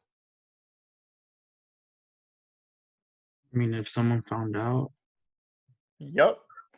Good job, Alex. Yeah. No one found out though, right? No, she kept it a secret, so no one. That's right. Good job, Stephanie. Yeah, so she kept it a secret. So what we thought was for a bad purpose can actually be argued for good. So think about this with me. She eats Hector, let's say it's a Sunday night, and then she goes to work, and it's lunchtime because she's doing her work during the day. She goes, sits down at the lunch tables with her other colleagues, and they pull out their lunch, and then she pulls out hers, but then she remembers, oh, hey, guess what, guys? Do you know what I ate for dinner last night? And then she tells them, and then they're like, oh, I'm not hungry anymore. Right? So she couldn't have physically hurt someone here, but she could have mentally, pained people and made them queasy from telling them right before they ate. You see how there's the potential to harm another person in this scenario, but she didn't? So we have the answer there. So now the reason why we stress this one so much is because not harming anyone is a huge deal in what we call this criteria. So on that pyramid, remember the pyramid thing? The Bloom's taxonomy? When you get to evaluating, you're evaluating, what you're doing is you make a claim that is now value. So first in analysis, your claims are fact, right? You extrapolate the data, and it is a fact that this bar has 30 milligrams of sodium in it, and that it has a total of 18 grams of carbs. That is a fact. I can point to the fact. You get it? Right? But when you come to evaluating something like, was this a good movie? Is this a great movie? Well, you still want to utilize facts, because everything you do is trying to be as objective as possible, but you can't help but reach into the realm of value, which is subjective opinion, right? So in that case, right, I can say this is a good, so we're going to switch metaphors again. This is a good, I'm not paid by this brand. This is a good breakfast bar because it has a high protein, low carb, high nutrients and low badness. Do you get what I'm saying? I'm pointing to facts as opposed to, and then I could even compare it to another one, like some other breakfast bar that's just practically sugar. Look, I could even point to stuff like no gluten, it's gluten-free, dairy-free, soy-free, it's non-GMO. So I could point to all those things as facts to then make the value argument that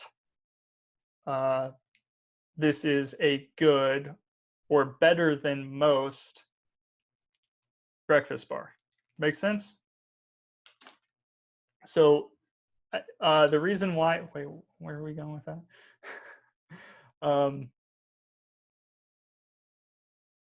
Up to analysis, you're just dealing with facts, and you don't have to actually step over and make an opinionated claim. Everything else is like, this is just in there. It's there, it's proven or provable.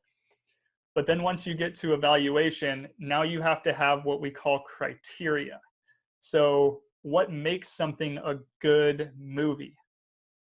Or what makes something, let's just stick with a bar. What makes something a good breakfast bar? Well, good nutrients, good sources of certain, so nutrients in the sense of like, let's say all organic. This isn't all organic, but all organic. So that means like not weird chemicals that are going to further down the road maybe give you endocrine disruptors and problems with your body. That's criteria for me for it to be a good bar. Second, it has to have high protein. So I'm dealing with facts as criteria, which is different than just, you see how it gets more complicated?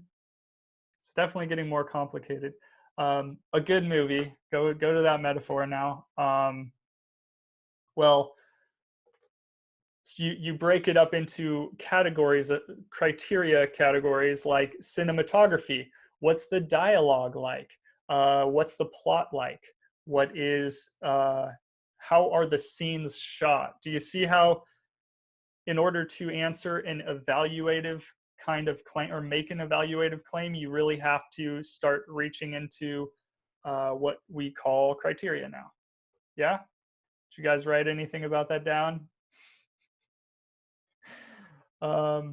So I feel like that had to do with, yeah, so we're gonna go back there. We're gonna go back there. It's her cat, let her do what she wants. Objective or subjective?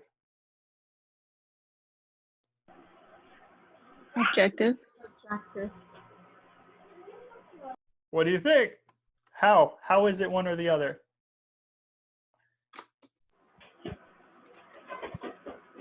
Because it's the fact that it's her cat. It's her cat. That's objective. Let her do what she wants with it.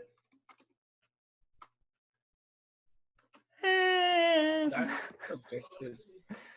Subjective feelings about it until we make policy. And then what's the policy? Are there states or countries that say that you are not allowed to eat your cat? Yeah, there are laws. There are laws in some states. There's a law that says you're not allowed to ride a elephant down Temple Street next to Mount Sac. Did you know that? No. Yeah. Do you know why that's a law?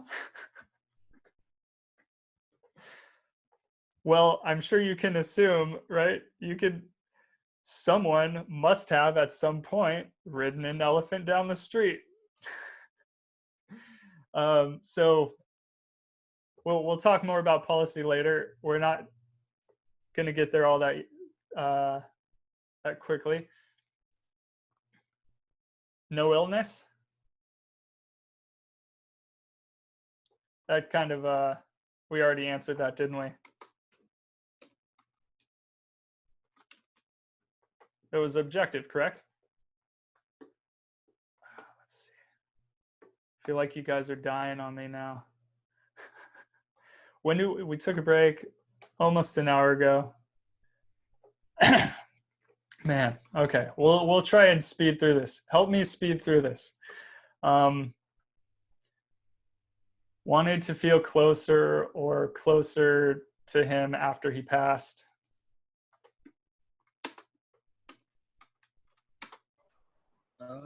Subjective. Subjective. It is subjective. Okay, she made a promise. That is true. That's subjective. But so it's true, but it's I mean, so what we're really assessing here. Like, yes, in the text, it says she made a promise, but I keep forgetting to leave this uncovered for you. But what you should really be assessing in that scenario is, does she have to keep the promise? And that is subjective, right? Why do you have to? People promise a lot of things, unless you're like, no, if you promise something, then you better keep that promise. I mean, kind of depends. We also vary on how we feel about that depending on the authority of someone, right? If a president makes a promise, or if the CEO of a company makes a promise, we feel more inclined that they better keep the promise, because other people are, the more people are being affected by it, the more we feel that they should keep it, unless it's a bad promise and then we wish they never made it to begin with, which is a whole nother scenario. Not really, but you get it, right? Okay. I know this stuff is like obvious, or this may seem obvious to you, but we're getting somewhere. And if we go through this slowly now, you will be able to fly through it better when we get into more difficult issues. So no one could understand just how deep their love is. Subjective, you don't need to answer. Thought it might taste good, curious, knew he would be fine or happy with it. Subjective and false. How does she know he'd be happy with it? Whatever. Subjective, and if it's, yeah, okay. Seems to have been done respectfully. Last one. What is it? Subjective. Yeah. Yeah, good. Thank you for humoring me on all that. I know.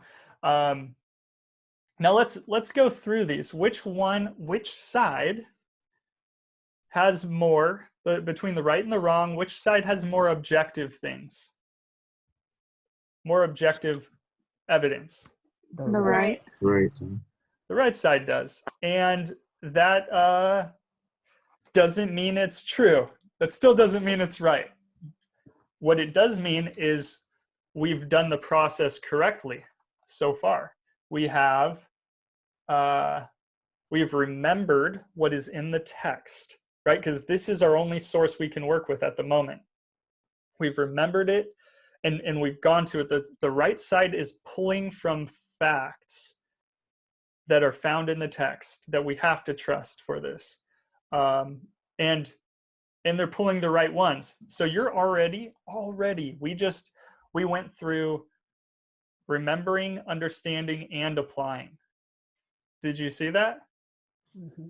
We already did those. So understanding is understanding which things to pull, right? Based off of the question, which the question is, was she right or wrong? So already knowing that the question is she right or wrong? Right or wrong is a moral thing, which means we are now already, you're being asked the question of evaluation. You have to get to the point of at least evaluation with answering that question. So you understand that, and now you have to pull what are the things to remember in order to answer that properly. So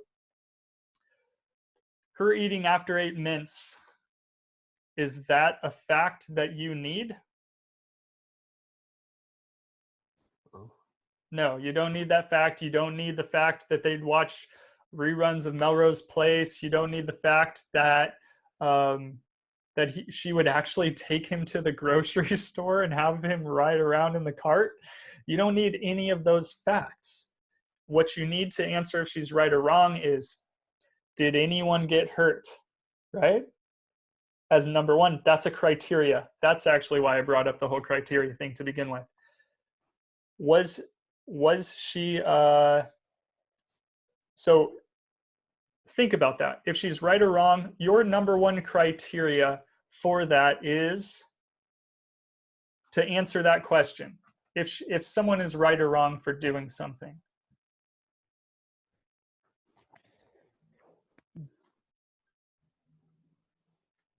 Okay, I'm walking along. I'm walking along the street. I see a baby in a stroller. I pick up the baby. I smile at the baby. I drop kick the baby. I drop kick the baby across the street. Is that right or wrong? Wrong. I mean, wrong. It is wrong. Why? What's your criteria for why that's wrong? Because babies aren't supposed to be kicked. Why? Why aren't they supposed to be kicked? They're humans too. Right. Go back further though. See, you're coming to understanding without stating the criteria for why that's important or how you got there. You're doing it, you're going faster through the process. What is your criteria for why babies shouldn't be drop kicked across the street? Anyone.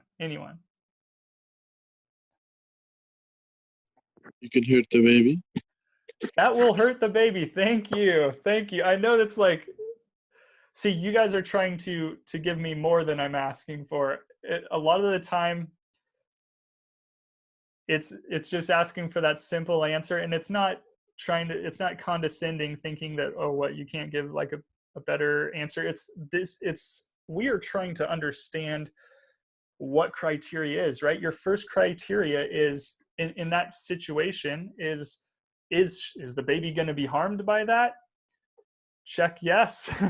That would definitely hurt a baby, especially with their soft head. That would hurt an adult. That would hurt anyone. I wouldn't be able to pick up the adult, but if I kicked an adult, and that's wrong because those other criteria that you stated, Anton, right? Because they're a human too. If I have rights not to be hurt, then why wouldn't that person have rights not to be hurt? So likewise, and we come up to this this idea of a social contract, which is we exist together and don't hurt each other because we don't want to be hurt also, correct? So that's the idea of why we obey laws, other than not wanting to get in trouble for breaking them, because we want other people to uphold the laws too, because that's what it takes to be a fully functioning society. And now we're making arguments of policy. You get it? We'll probably come back to that like 10 times. Just not today, thank God. You can tell I'm already tired, right? So I want to get through it too. Applying. Within applying and analyzing and evaluating, we start getting a little bit more complicated here. So something that almost got touched on but didn't actually get touched on was applying it. How else can we apply this scenario? So we've already been thinking about it in a context. So this is content. Whoa, my screen was glitching again. This is content, but it's in a context. And the context that you were probably thinking was America, right?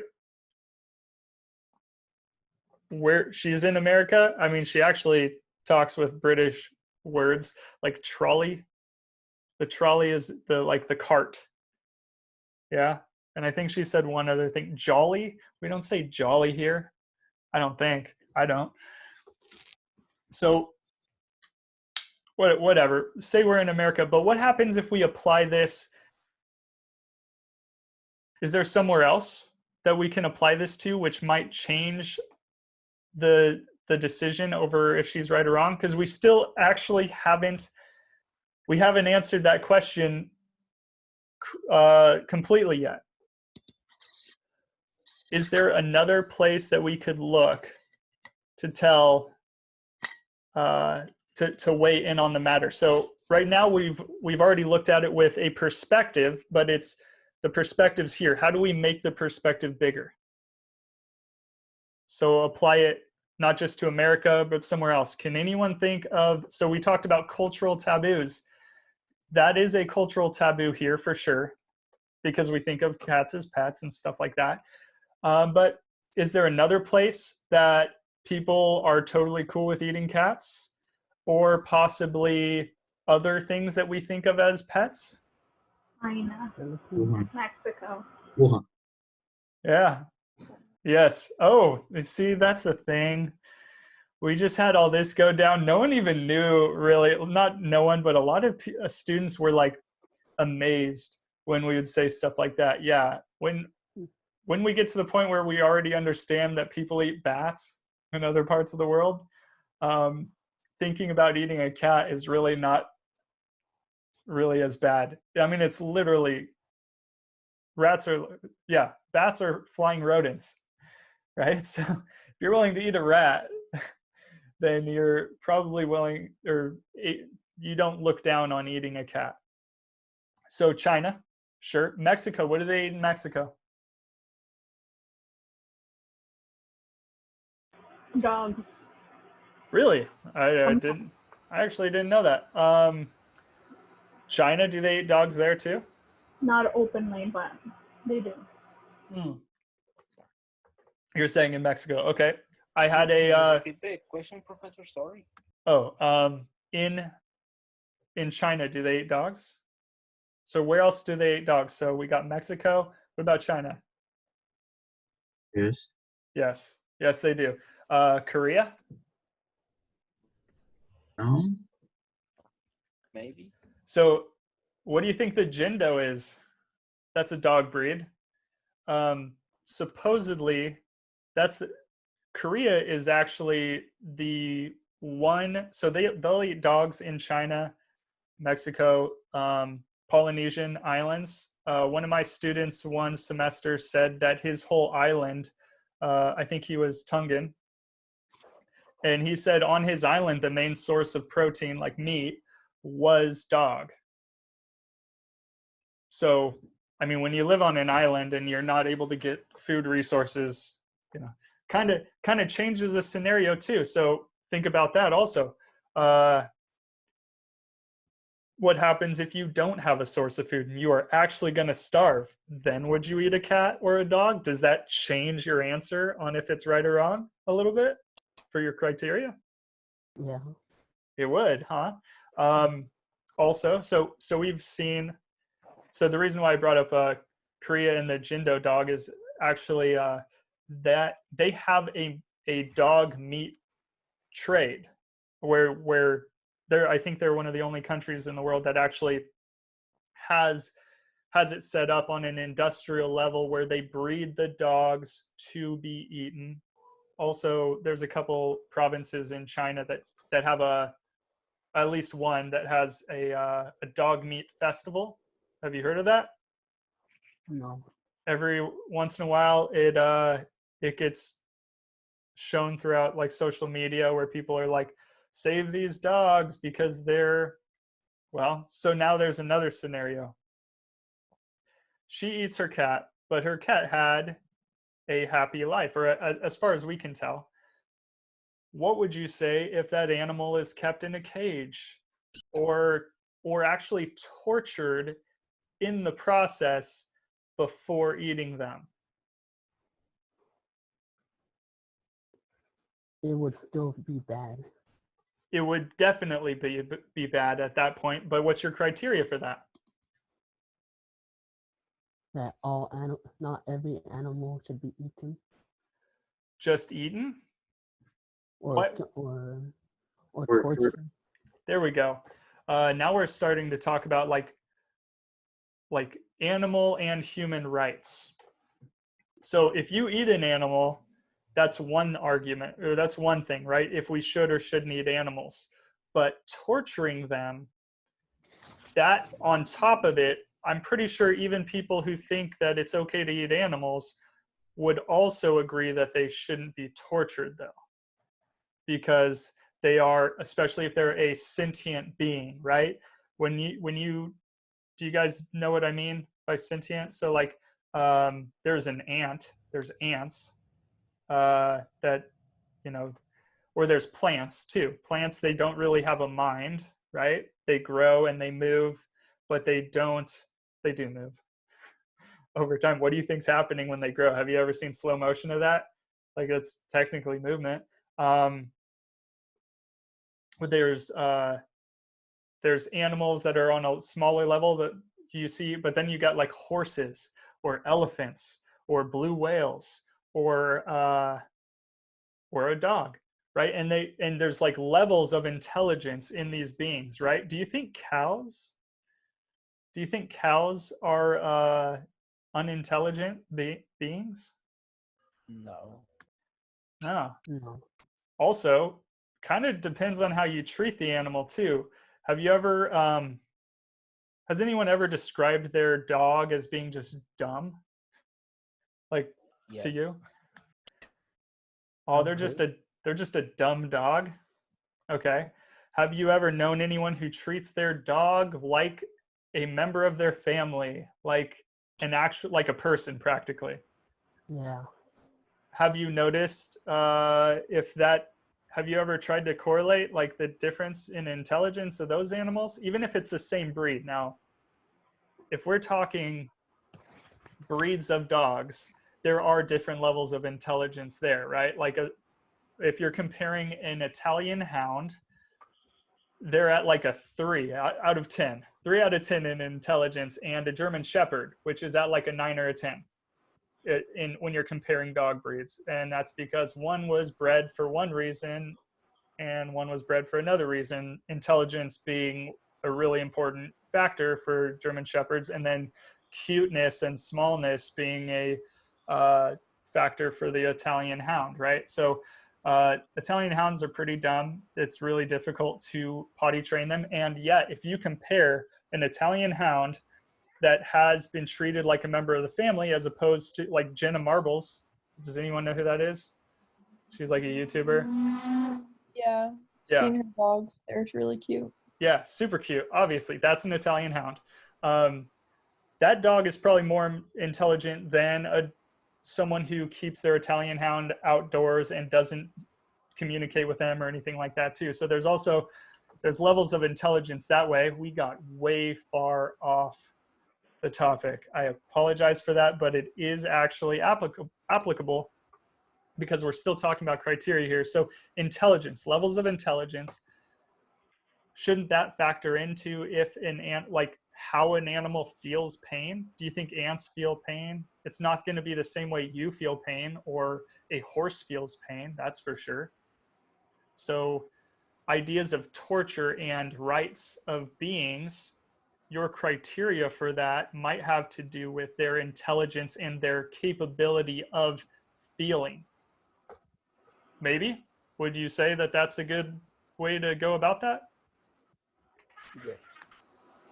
Yeah, maybe, probably. It depends. Depends on if you think like that or you are the person who drop kicks babies across the street. So hopefully there's no one like that. Oh man.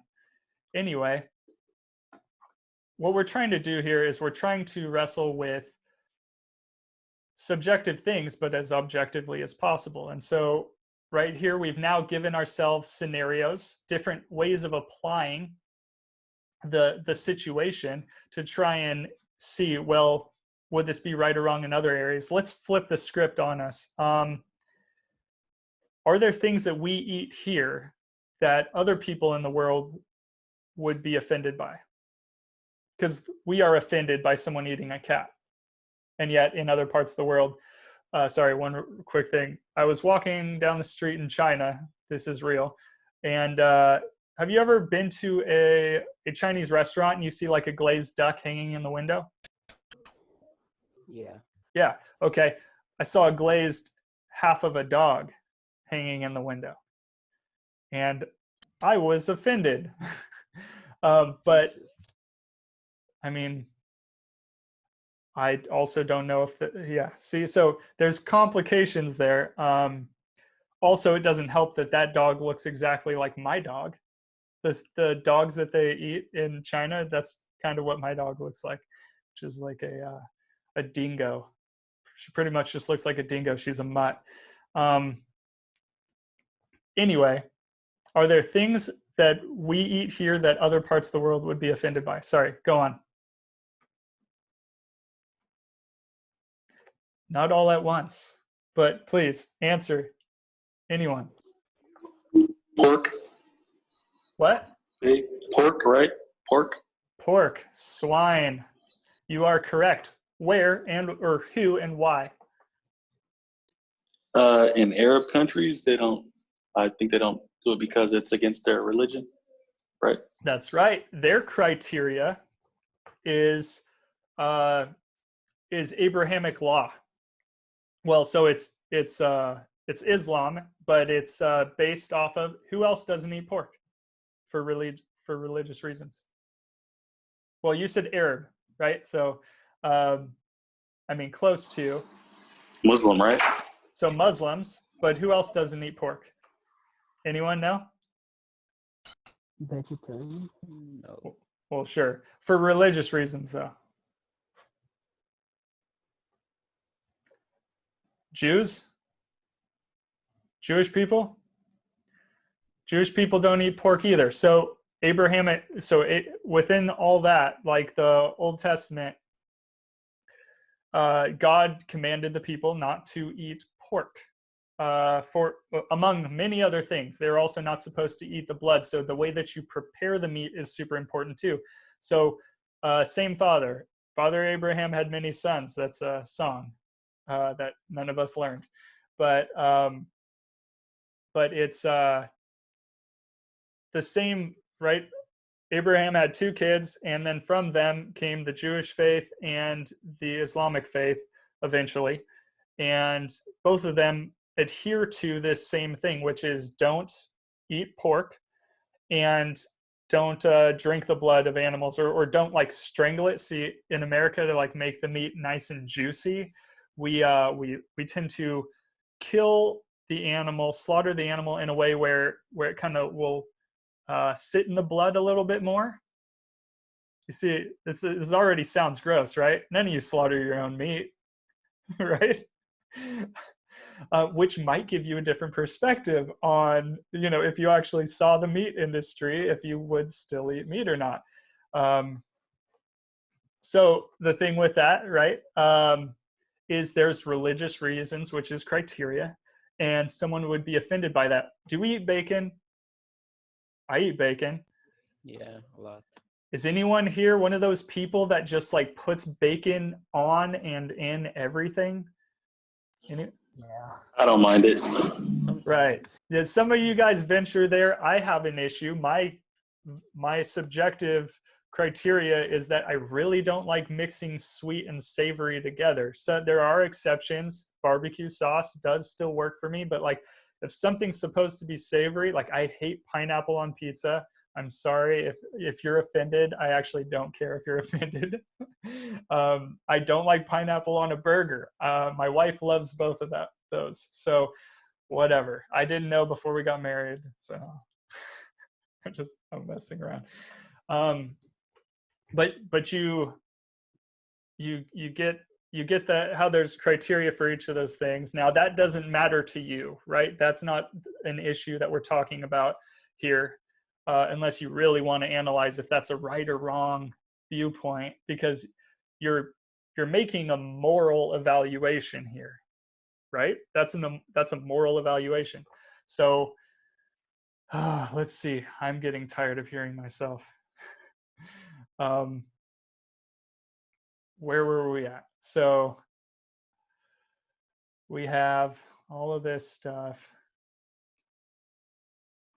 We have applied it. Oh yeah. So who else would be offended by something we eat? Certain parts of India, I believe, they don't eat cows or animals like that. That's correct. So someone in India, or specifically someone who is Hindu, would, right? So religious, I'm just going to beat you to it. I mean, you guys already knew, right? Why wouldn't they eat it? Their criteria, oh, they're Hindu and their religion says that they shouldn't. Why? Why are they not supposed to eat cows specifically? I believe cows are considered kind of holy or something. Sacred, holy, yes. Yes. Why? Well, I'm not sure, but yeah, that's all I know basically. That's all right. Anyone else know? Someone here's got to know. You know what? I was surprised, like last 2 semesters, people didn't know at all. Anyone know? Is it something with reincarnation? It is. That is a great, man, you just kind of put that 2 and 2 together. That's good. That's good, Jose. Yeah, of course. That is the exact reason. That might be your ancestor. That might be your mom. You're gonna eat your mom. So like, there's all kinds of criteria, and you might find that silly. You might not agree with that, but that's based off of still subjective beliefs and stuff like that. The things that cannot be proven or are still just highly opinionated. Now, if we're saying so. Imagine so now examples are good, right? Let's say someone from a, tell me if, I'm going to see if you can see this. Let's say you are a Hindu American, right? You've moved from India, or your family moved from India, and now you are here and you are a practicing Hindu, and you're watching TV and a commercial comes on. And you see this, let's see if it'll let me. Hold on. Oh, come on. There it is. My, you see that? Can you see that? It's a picture of a girl. Do you see it? Yeah, we can see it. Okay. All right. So you see this girl eating this juicy burger, right? And you guys ever seen a Carl's Jr. ad? Yeah. Yeah. They're all kind of the same, right? A lot of this. And they keep going close up to the glistening, juicy cow burger. Oh, it looks like there's bacon on that one too. And on top of that, you're not supposed to mix dairy with meat for some reason in Judaism. So that on top of it, that's like a trifecta. But like, look at all that. It keeps going up close to that, and then back to the girl, and then back to that, and then she drips it on her boobs, and then back and forth, right? Do you guys, what's happening in that ad? They're like sex sells, right? So they're selling the burger with the girl's image, pretty much, right? Yeah, you can say breasts. Yes. Yeah, exactly. They are straight up sexualizing eating that burger. What do you think that's gonna? So some guy that you know him. It's not you, but it's your friend. He would see that ad and be like, "Oh yeah, that makes me hungry." And then let's say a practicing Hindu who is a vegetarian sees that ad. What would happen? What would be their response? They would be afflicted by it, or they would be affected. Yes. How? What do you guys think? They goes against the religion. Right. So how would they feel? Give me a feeling.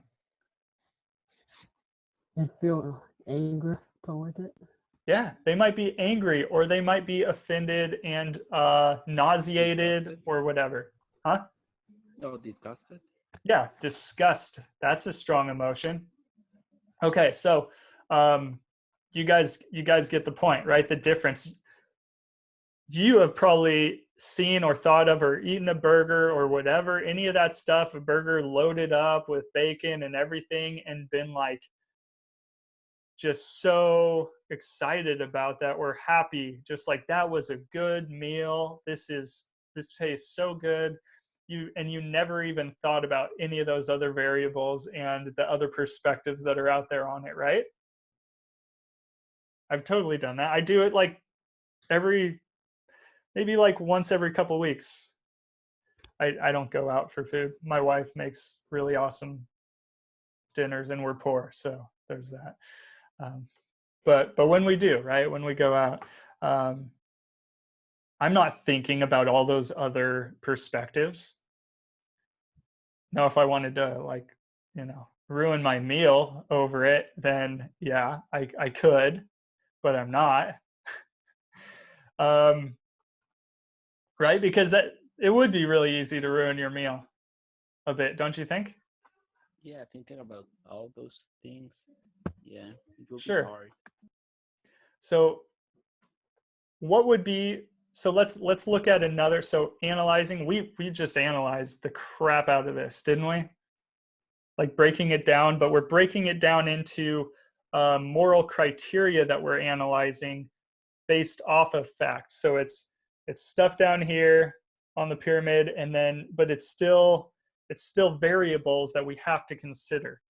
So like considering me eating me eating a burger at Carl's Jr., is that right or wrong? What kind of variables? Subjective. So it's a subjective question, right? It's a question demanding a value claim. But what would be your criteria for making a claim of right or wrong on this? It would be wrong. Why? Though, what's your criteria? Anyone throw out criteria? Be wrong because cows aren't meant to be eaten all the time. But that's still super subjective. Give me as hard, like as objective criteria as you can in order to tell me why your assessment of it is wrong would be true. Because remember, it doesn't matter what you think, it matters, like, you're trying to convince someone else, really, or trying to, your criteria is supposed to be enough to convince someone else. So if it's super subjective, then it's not going to be enough to convince someone else. But if you use stuff that someone else has to agree with, they have to admit that it is true. So let me know. What would be your criteria for why it's wrong?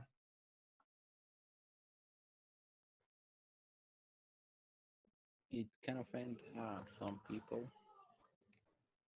Offend? If I stop doing something just because it's offending someone, I wouldn't be able to do anything in life, I'm pretty sure.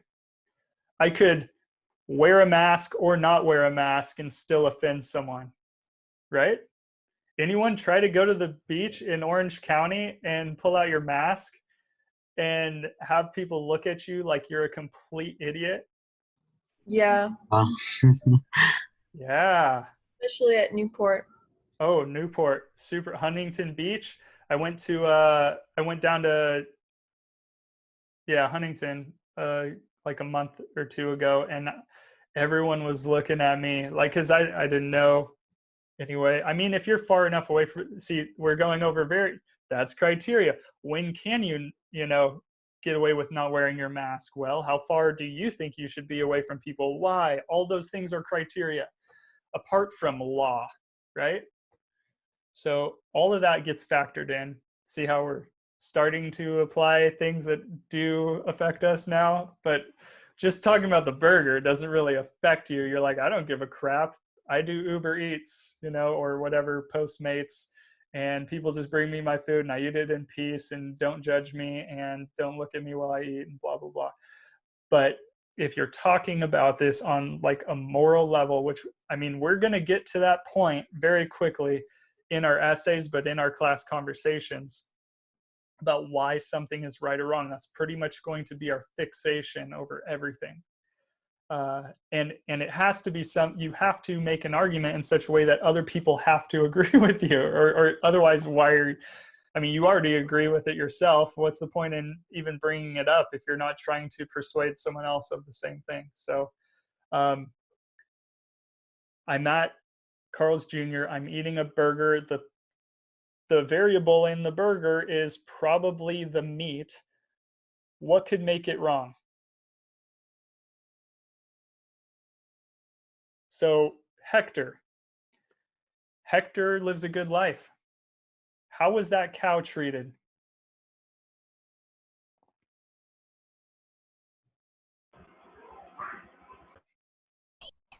Poorly. I don't know how the cow was treated. Probably bad, though. You're right. The cow was probably treated bad. That's why I don't think about it, because if I think about it, I'm going to feel sick, because if you've seen the conditions in the entire life that a cow or a chicken, like the way that they live, the way that they're killed, the way that, like, everything about it, and then you see the ways that those animals can actually have like feelings and show compassion or empathy or any kinds of like higher thought, like it would like curdle your stomach, you know. You get what I'm saying? Mm-hmm. You guys do understand that I eat meat, right? Yeah. Okay.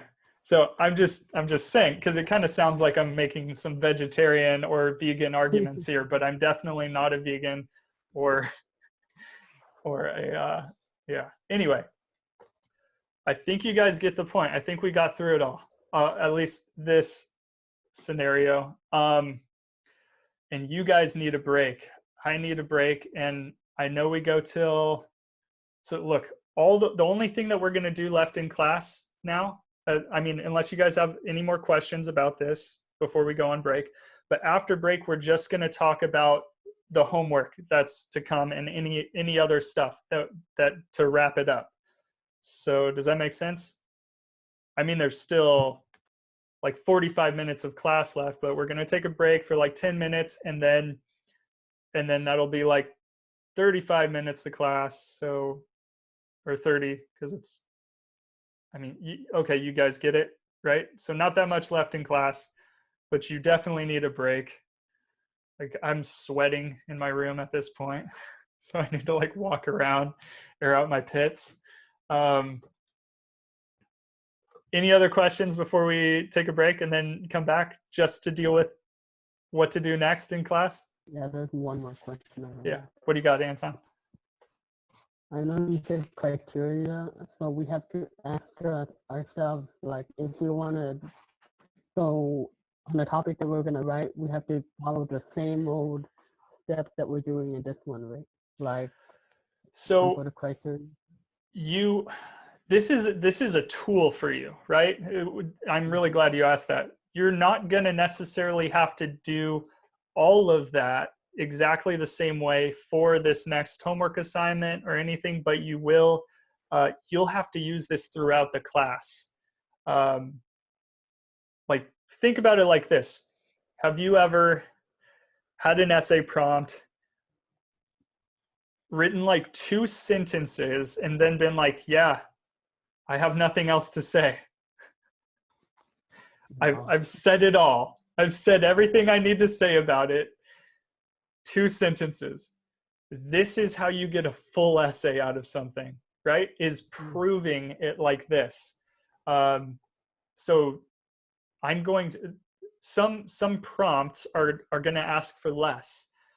Some prompts are going to ask for up to the point of creating, which is like policy, right? You're creating something new. You're arguing that not just you should feel this way, but other people should feel this way and be held to it.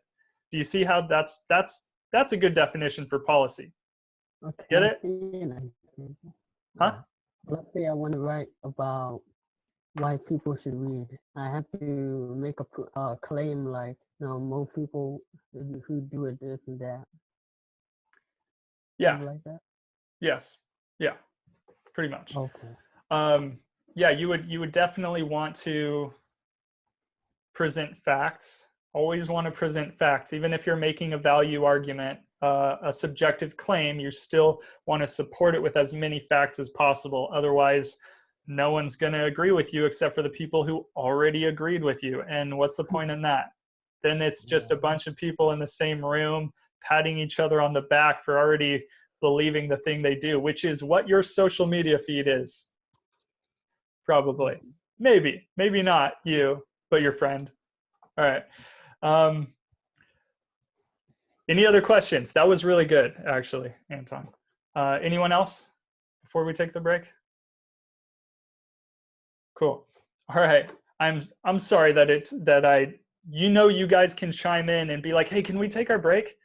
Yeah, pigs are smart, by the way, Alan. I just saw that. Dang it. That's good. Pigs are very smart. Yeah. Anytime, right? You guys are like, I really need to take a dump.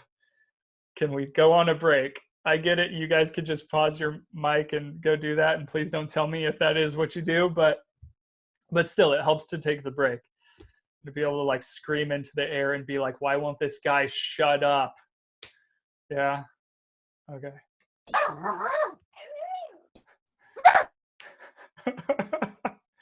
All right. So taking a break now. I really will shut up for 10 minutes and then we'll come back and talk about where to go from here. Or you're like, no, I'm just going to drop the class. But hopefully you don't. I really want you here.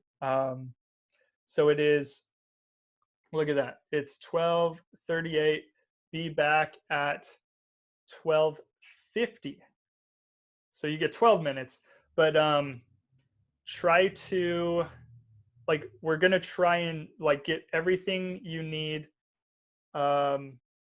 like squared away. You're going to know exactly your marching orders and everything you need to do and where to find it on Canvas to be able to do the next homework assignment. Because notice, you're going to have a homework assignment due Tuesday, which I'm not going to be there to talk to you about it. And then you'll have homework due on Saturday. So you want to talk to me about it now. And then you can still send messages and put messages on the group thing. But okay, I'm just talking about the homework now. So we're just going to go on break and then we'll come back.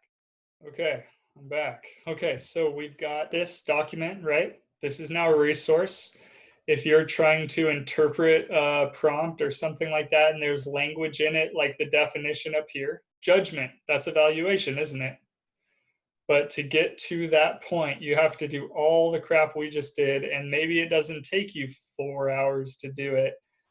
Honestly, this class or this little like thing, when we're in person and we can just like hash it out really quick without having to unpause our mics and stuff like that, it takes like an hour tops.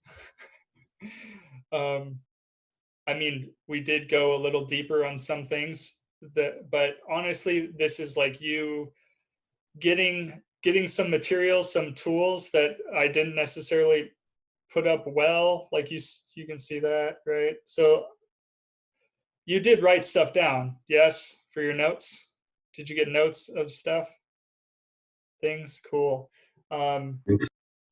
Yeah, so you have tools or concepts that hopefully you can come back to, and we're really just going to keep, for the most part, utilizing these concepts to and building off of them. But these are the foundational things that you have to have and think about while you are critically thinking about anything that we cover in this class. So that's why we don't have a textbook, because we're just practicing the tools over and over. There's no need for you to read a chapter on this or that. It's about applying the stuff. So you're going to apply it to readings, and every assignment that you have is going to do that. So I'm going to get rid of that one.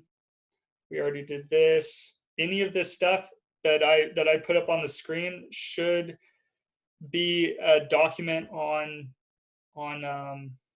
Canvas, and you can always ask me to make sure. So let me see what else we have. We've got this syllabus here, and then let me pull up Canvas. That was not the right thing.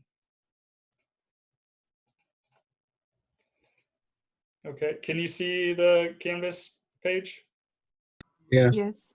Okay, cool. Thank you for making sure. All right, so what we have here, wait, hold on, I have to make sure the video is recording again, right? Yeah, okay. What I think. Pretty sure the video is recording. All right, yeah.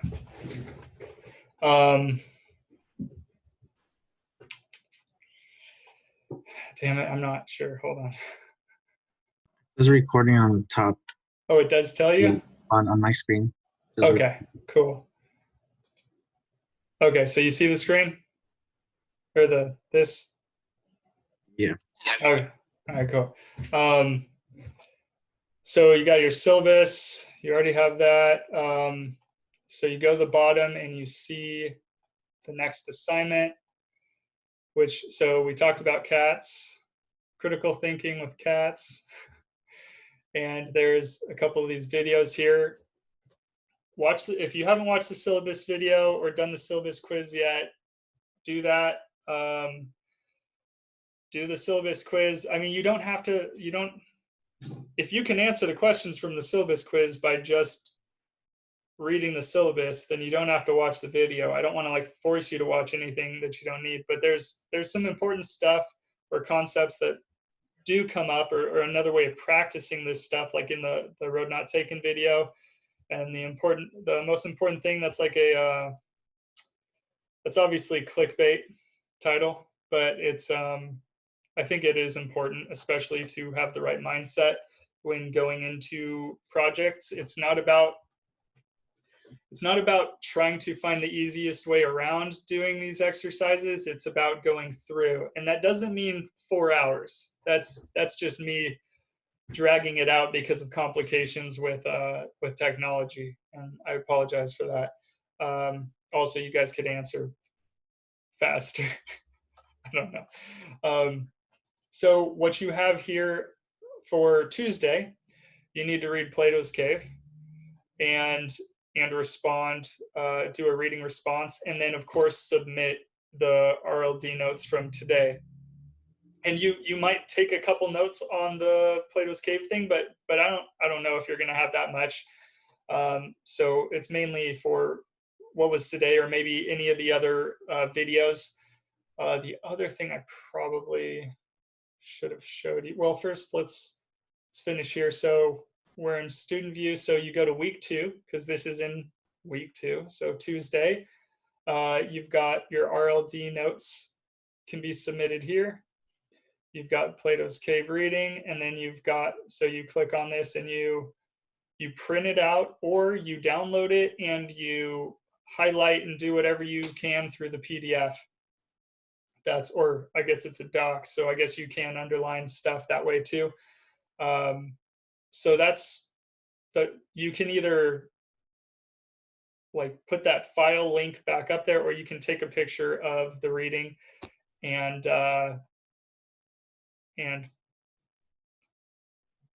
send it in with your reading response. You guys saw the directions for that? Reading responses, right? So you first you either print it out, or you have it in a way where you can underline and you can highlight or write, dang, Glaucon's a total basic biatch, or whatever you want to say about the text. Like write on it in any way, whatever you think is useful to write on it. I'm not looking for the more you put on, the better. It's just how you're looking at the text and how you're utilizing it. That's important. I say more about that in the syllabus and in the syllabus video, but you could call that talking to the text, which means you are responding to it. You're also highlighting the most important stuff so you don't have to read it again. That is super important. So you do that, and then you either take the document that you have modified because you have highlighted and circled things or whatever, and then you upload that again so I can see that you wrote on it. So it's that, and then you write your response according to the directions, which are, we go back, the directions, you will find them right in here, right? So directions, they're way more detailed right here than they normally will be. Normally my directions will be like 2-3 sentences tops, but this is, once again, you practicing utilizing the text, which is super important as we're still going through the basics of critical thinking, like the foundational elements of it first. So you put in your response here, which you can type. I always recommend typing up in your own document, like a Google Doc that you have for just all your work or whatever it is, and then you just copy and paste it in here. Or you can, see, I would just copy and paste it in here because once you post it, then you have to respond to other people. So you got to respond to 2 other people, and it can, just so long as what you're saying is useful, right? It could be 50 words, it could be 200 words. It doesn't have, it should only be 200 words if it's useful 200 words, and if it's like not that big of a deal for you to do. Don't stress out over your responses to other people. Just make sure that you have something good to say that will benefit them. Maybe you're like, you know what, I don't actually understand what you're saying here. Your wording here, do you mean this? Because this would be a better way of wording it. Now you're helping that person with the clarity of their language.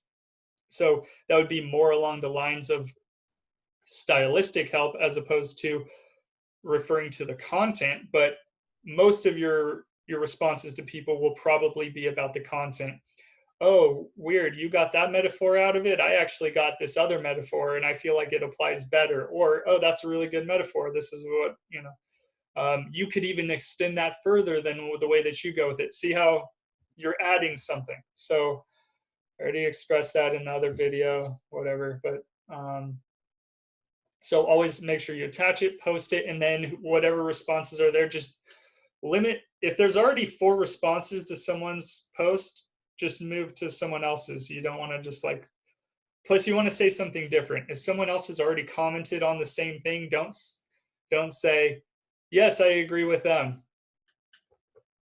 Totes agree, whatever. Like, you don't do that. So any questions about the response paper thing? Yeah, Anton. When we print out the document and we make note of it, can we, and then we upload it to you? Can that one be the printed one, and we can take a picture of it with our phone and then just upload it? That's it. Yeah, that's exactly, that to me is the easiest way to do it. Now, if you don't, like, you're like, I don't have a printer, but I'm really good with computers and doing this all digitally, go for it. I just know that that's not really, like, a lot of people would not be able to do that, and that's not this class. I shouldn't demand something like that of you if you don't know how to do it, because then, you know, so printing it out and writing on it. There's still services at school, even though like a lot of classes aren't, pretty sure no classes are. Does anyone have a class that's being held on campus right now? Mm-mm. Yeah, exactly. The only classes I would think would need to be held there are like welding or, you know, something like that where you have to do it on site. But you can still actually go to campus and get resources. So if you have to go there for printing, you know, try to print out. I'm going to post all the readings that I can up front, but you know, you could print out a bunch of them all at once. So whatever it is, or you visit your grandma's house and she never uses her printer, so you do all your printing there or something. It's just do whatever it takes to make sure you've got it and you can do that. But yeah, taking the picture of it is probably the easiest way. Once again, it doesn't have to be like a perfect picture of every single page. It could be lay them all on the ground and take a picture of them from up above, right? Just so long as I can see that there's that the writing's on there and everything. Does that make sense? Yeah, cool. Any other questions about reading responses?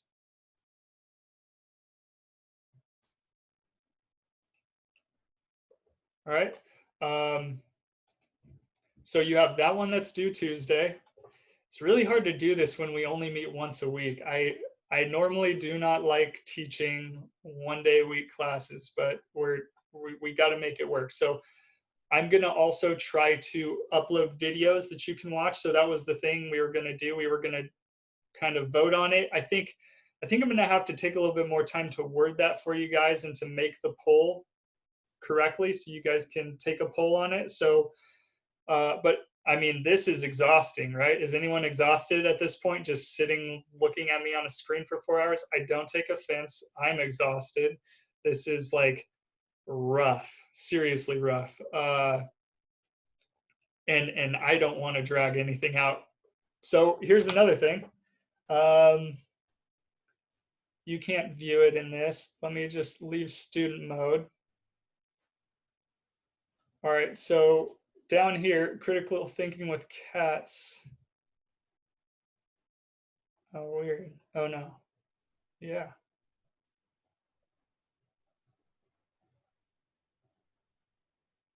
Was this it? Huh. I did upload it. Do you see that?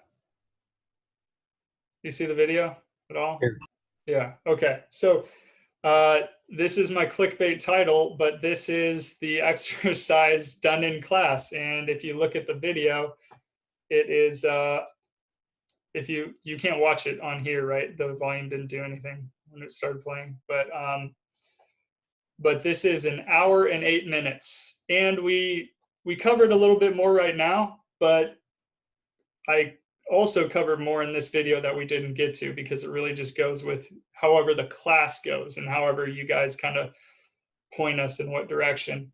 But we apply it to other stuff, like a hijab. How would you look at a hijab in different contexts? So that's later on in the video. But my whole point for showing you that is I have videos of these lessons, and they will definitely be shorter if you just watch them, but you also want interaction, and you can't have it both ways. So you got to think about this. Do we want to drag it out or not? So it's going to take more thought, and we still need this interaction. We just don't need maybe 4 hours of it. That's up to you, though. I'm down to do it. I clearly like to talk. Not this much, but I can do it for sure. So I'll throw a poll up on there. I'll throw a poll up there. Also, right now my office hours are set to Tuesday nights, so I think I'm just going to make a Zoom meeting for that, and maybe we can talk about it then if anyone wants to drop by. Not mandatory. I'm just going to throw it up there, so I'll probably just sit with my guitar and play it while no one shows up to the meeting, is the way I'm pretty sure that's going to go down. But whatever. All right, so so this video, though, is clearly, go back to student view. I already made it accessible, so that video is there to watch, which you don't need to watch it because you already went through the class and it was already torture enough. But I don't want classes to be as torturous, and they shouldn't be. They won't be. There's going to be more like, I'm going to throw you in a group kind of thing, and you're going to have to figure stuff out, and then we come back together, and it's more like diverse in exercise style. So this one was just rough. For Tuesday, you've got your reading response and all that, and then we're getting close to the deadline here. And then for Saturday, it's going to be another reading, which is already available. Same thing, you click on the reading, you download it, and you either print it out or you type on it there with your stuff. And then reading response things, same way, exactly. And then we're going to cover the prompt. So next class, we will cover the prompt to the essay. So I might send you guys an email for like a poll or something like that maybe you can respond to see if, do you guys want to watch the videos on the reading and all that stuff for the everything now into the treadmill of consumption, and then come back together for the prompt, or what? Because I've got videos for all of it, so we'll see. Don't answer now, we'll answer later. Any other questions for the way that the class is going to go, or the way that your marching orders and stuff like that? I have Go ahead. Oh, okay. Okay, so basically for Saturday, we just have to do for sure just the read everything now and the reading response to that, but hold off until we receive an email from you about the ad analysis. Yeah, I'm gonna go over that, but I may just also post the video of it too, because it's pretty clear. But I mean, there's a lot of concepts in that maybe it's better if it's in class that we cover it. Um, so yeah, you don't have to touch the ad analysis before the class for sure. If anything, you can just, I'll be like 9 in the morning, start watching this video, and then we'll talk about it after. So you're technically supposed to watch it then, but you could watch it before, so you don't have to get up at 9 in the morning, and then we talk about it afterwards and we just have like a 2-hour class or something like that. So we'll figure that out in a couple days. And so it's just make sure you do the Tuesday homework and the Saturday thing, the first part of it. Yeah. Yeah, I had a question. What do you got? I know every Saturday we have the RLD, right? Well, you write them, but then just have them posted by Tuesday. Yeah. Oh, Tuesday night. Okay. That was it? Yeah, I just wanted to double check on that. No, it's cool. What else? Anything else?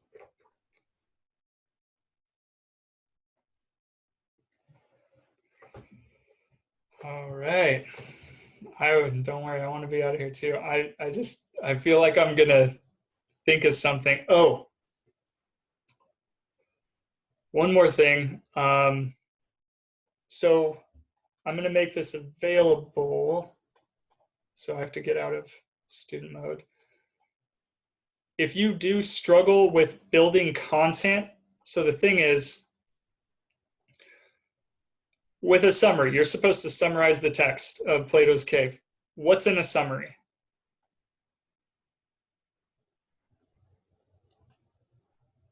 Anyone? How about this? Let me ask this question. Are you in a summary? You're not in a summary.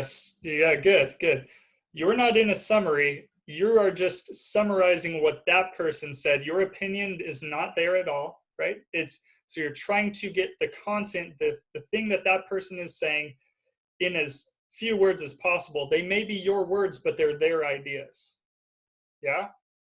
So make sure that you do that with the Plato's Cave thing when I ask for a summary, and then the title is the only part that's really your opinion, right? It's your interpretation of it. So there's very specific directions for that. But in the future, if you're struggling with finding content, like if it's really important that you don't that you don't drag out what you're saying. I want all the words on the page to actually be very important towards your own meaning. So if you're fluffing up what you're saying by repeating words or repeating ideas that you've already clearly articulated, a good way to make sure that you're not doing that you're actually that you're making it so that your words are used well. There's a couple resources here. So this right here, 5 elements of body paragraphs. That's not talking about a 5-paragraph essay. That is talking about each paragraph needs to be like this. So you probably already learned that in English 1A. But if you don't remember, or maybe you didn't learn it, right? Each paragraph is only about one thing. Your topic sentence has your claim, right? It has what that paragraph is about. And then everything after kind of proves that. It's like the mini thesis. So all of these things right here are meant to give you or help you remember what is supposed to go in a paragraph. So it might be applicable to this Plato's Cave reading response, but it's definitely applicable for everything in the future if that's something that you struggle with or whatever. So there's a bunch of other resources in there, and now it's should be viewable. So as a student, I'm looking at this, grammar, formatting, essay writing. So it's, if you look at all these, I try to keep these closed just because there's a lot of them and then you have to scroll a lot. So you'll find this as the 1, 2, 3, 4, fifth one down. It's now live and you can access any of those resources. Cool. Any other questions before we go and you scream at the top of your lungs? Just the RLD notes is just whatever we took down. Like Yeah, whatever we wrote down. pretty much. So you're already going to write a reading response on Plato's Caves. So you probably, I mean, there's no need to just write them in both places. But if there's something that you learned with that, see, I don't think there's going to be anything in that one. There might be something in another one, like if there's a content in it, but I feel like we'll cover it in class or in another lecture video where you'll be like, oh, that's something he said from the reading that's going to come up later in a concept in an essay that we'll really have to utilize. Then put it there. But yeah, your RLD notes are pretty much just for whatever we already covered. So all you have to do is take a picture of it or copy and paste it or whatever into that into week 2 right here for attendance. And that's your proof of attendance and you actually get points for it. Okay. Sound good? Yeah. Cool. Any other questions? All right, cool. Then you guys have a great weekend and I'm sorry you had to wake up for this. Right? Okay. Take care. Bye. I'm gonna stay on for like a couple minutes if anyone has any other questions that they didn't want to ask in front of anyone else. So I'm just gonna hang out here, but you guys can leave. Take care. Thank you. Take care. Thank you.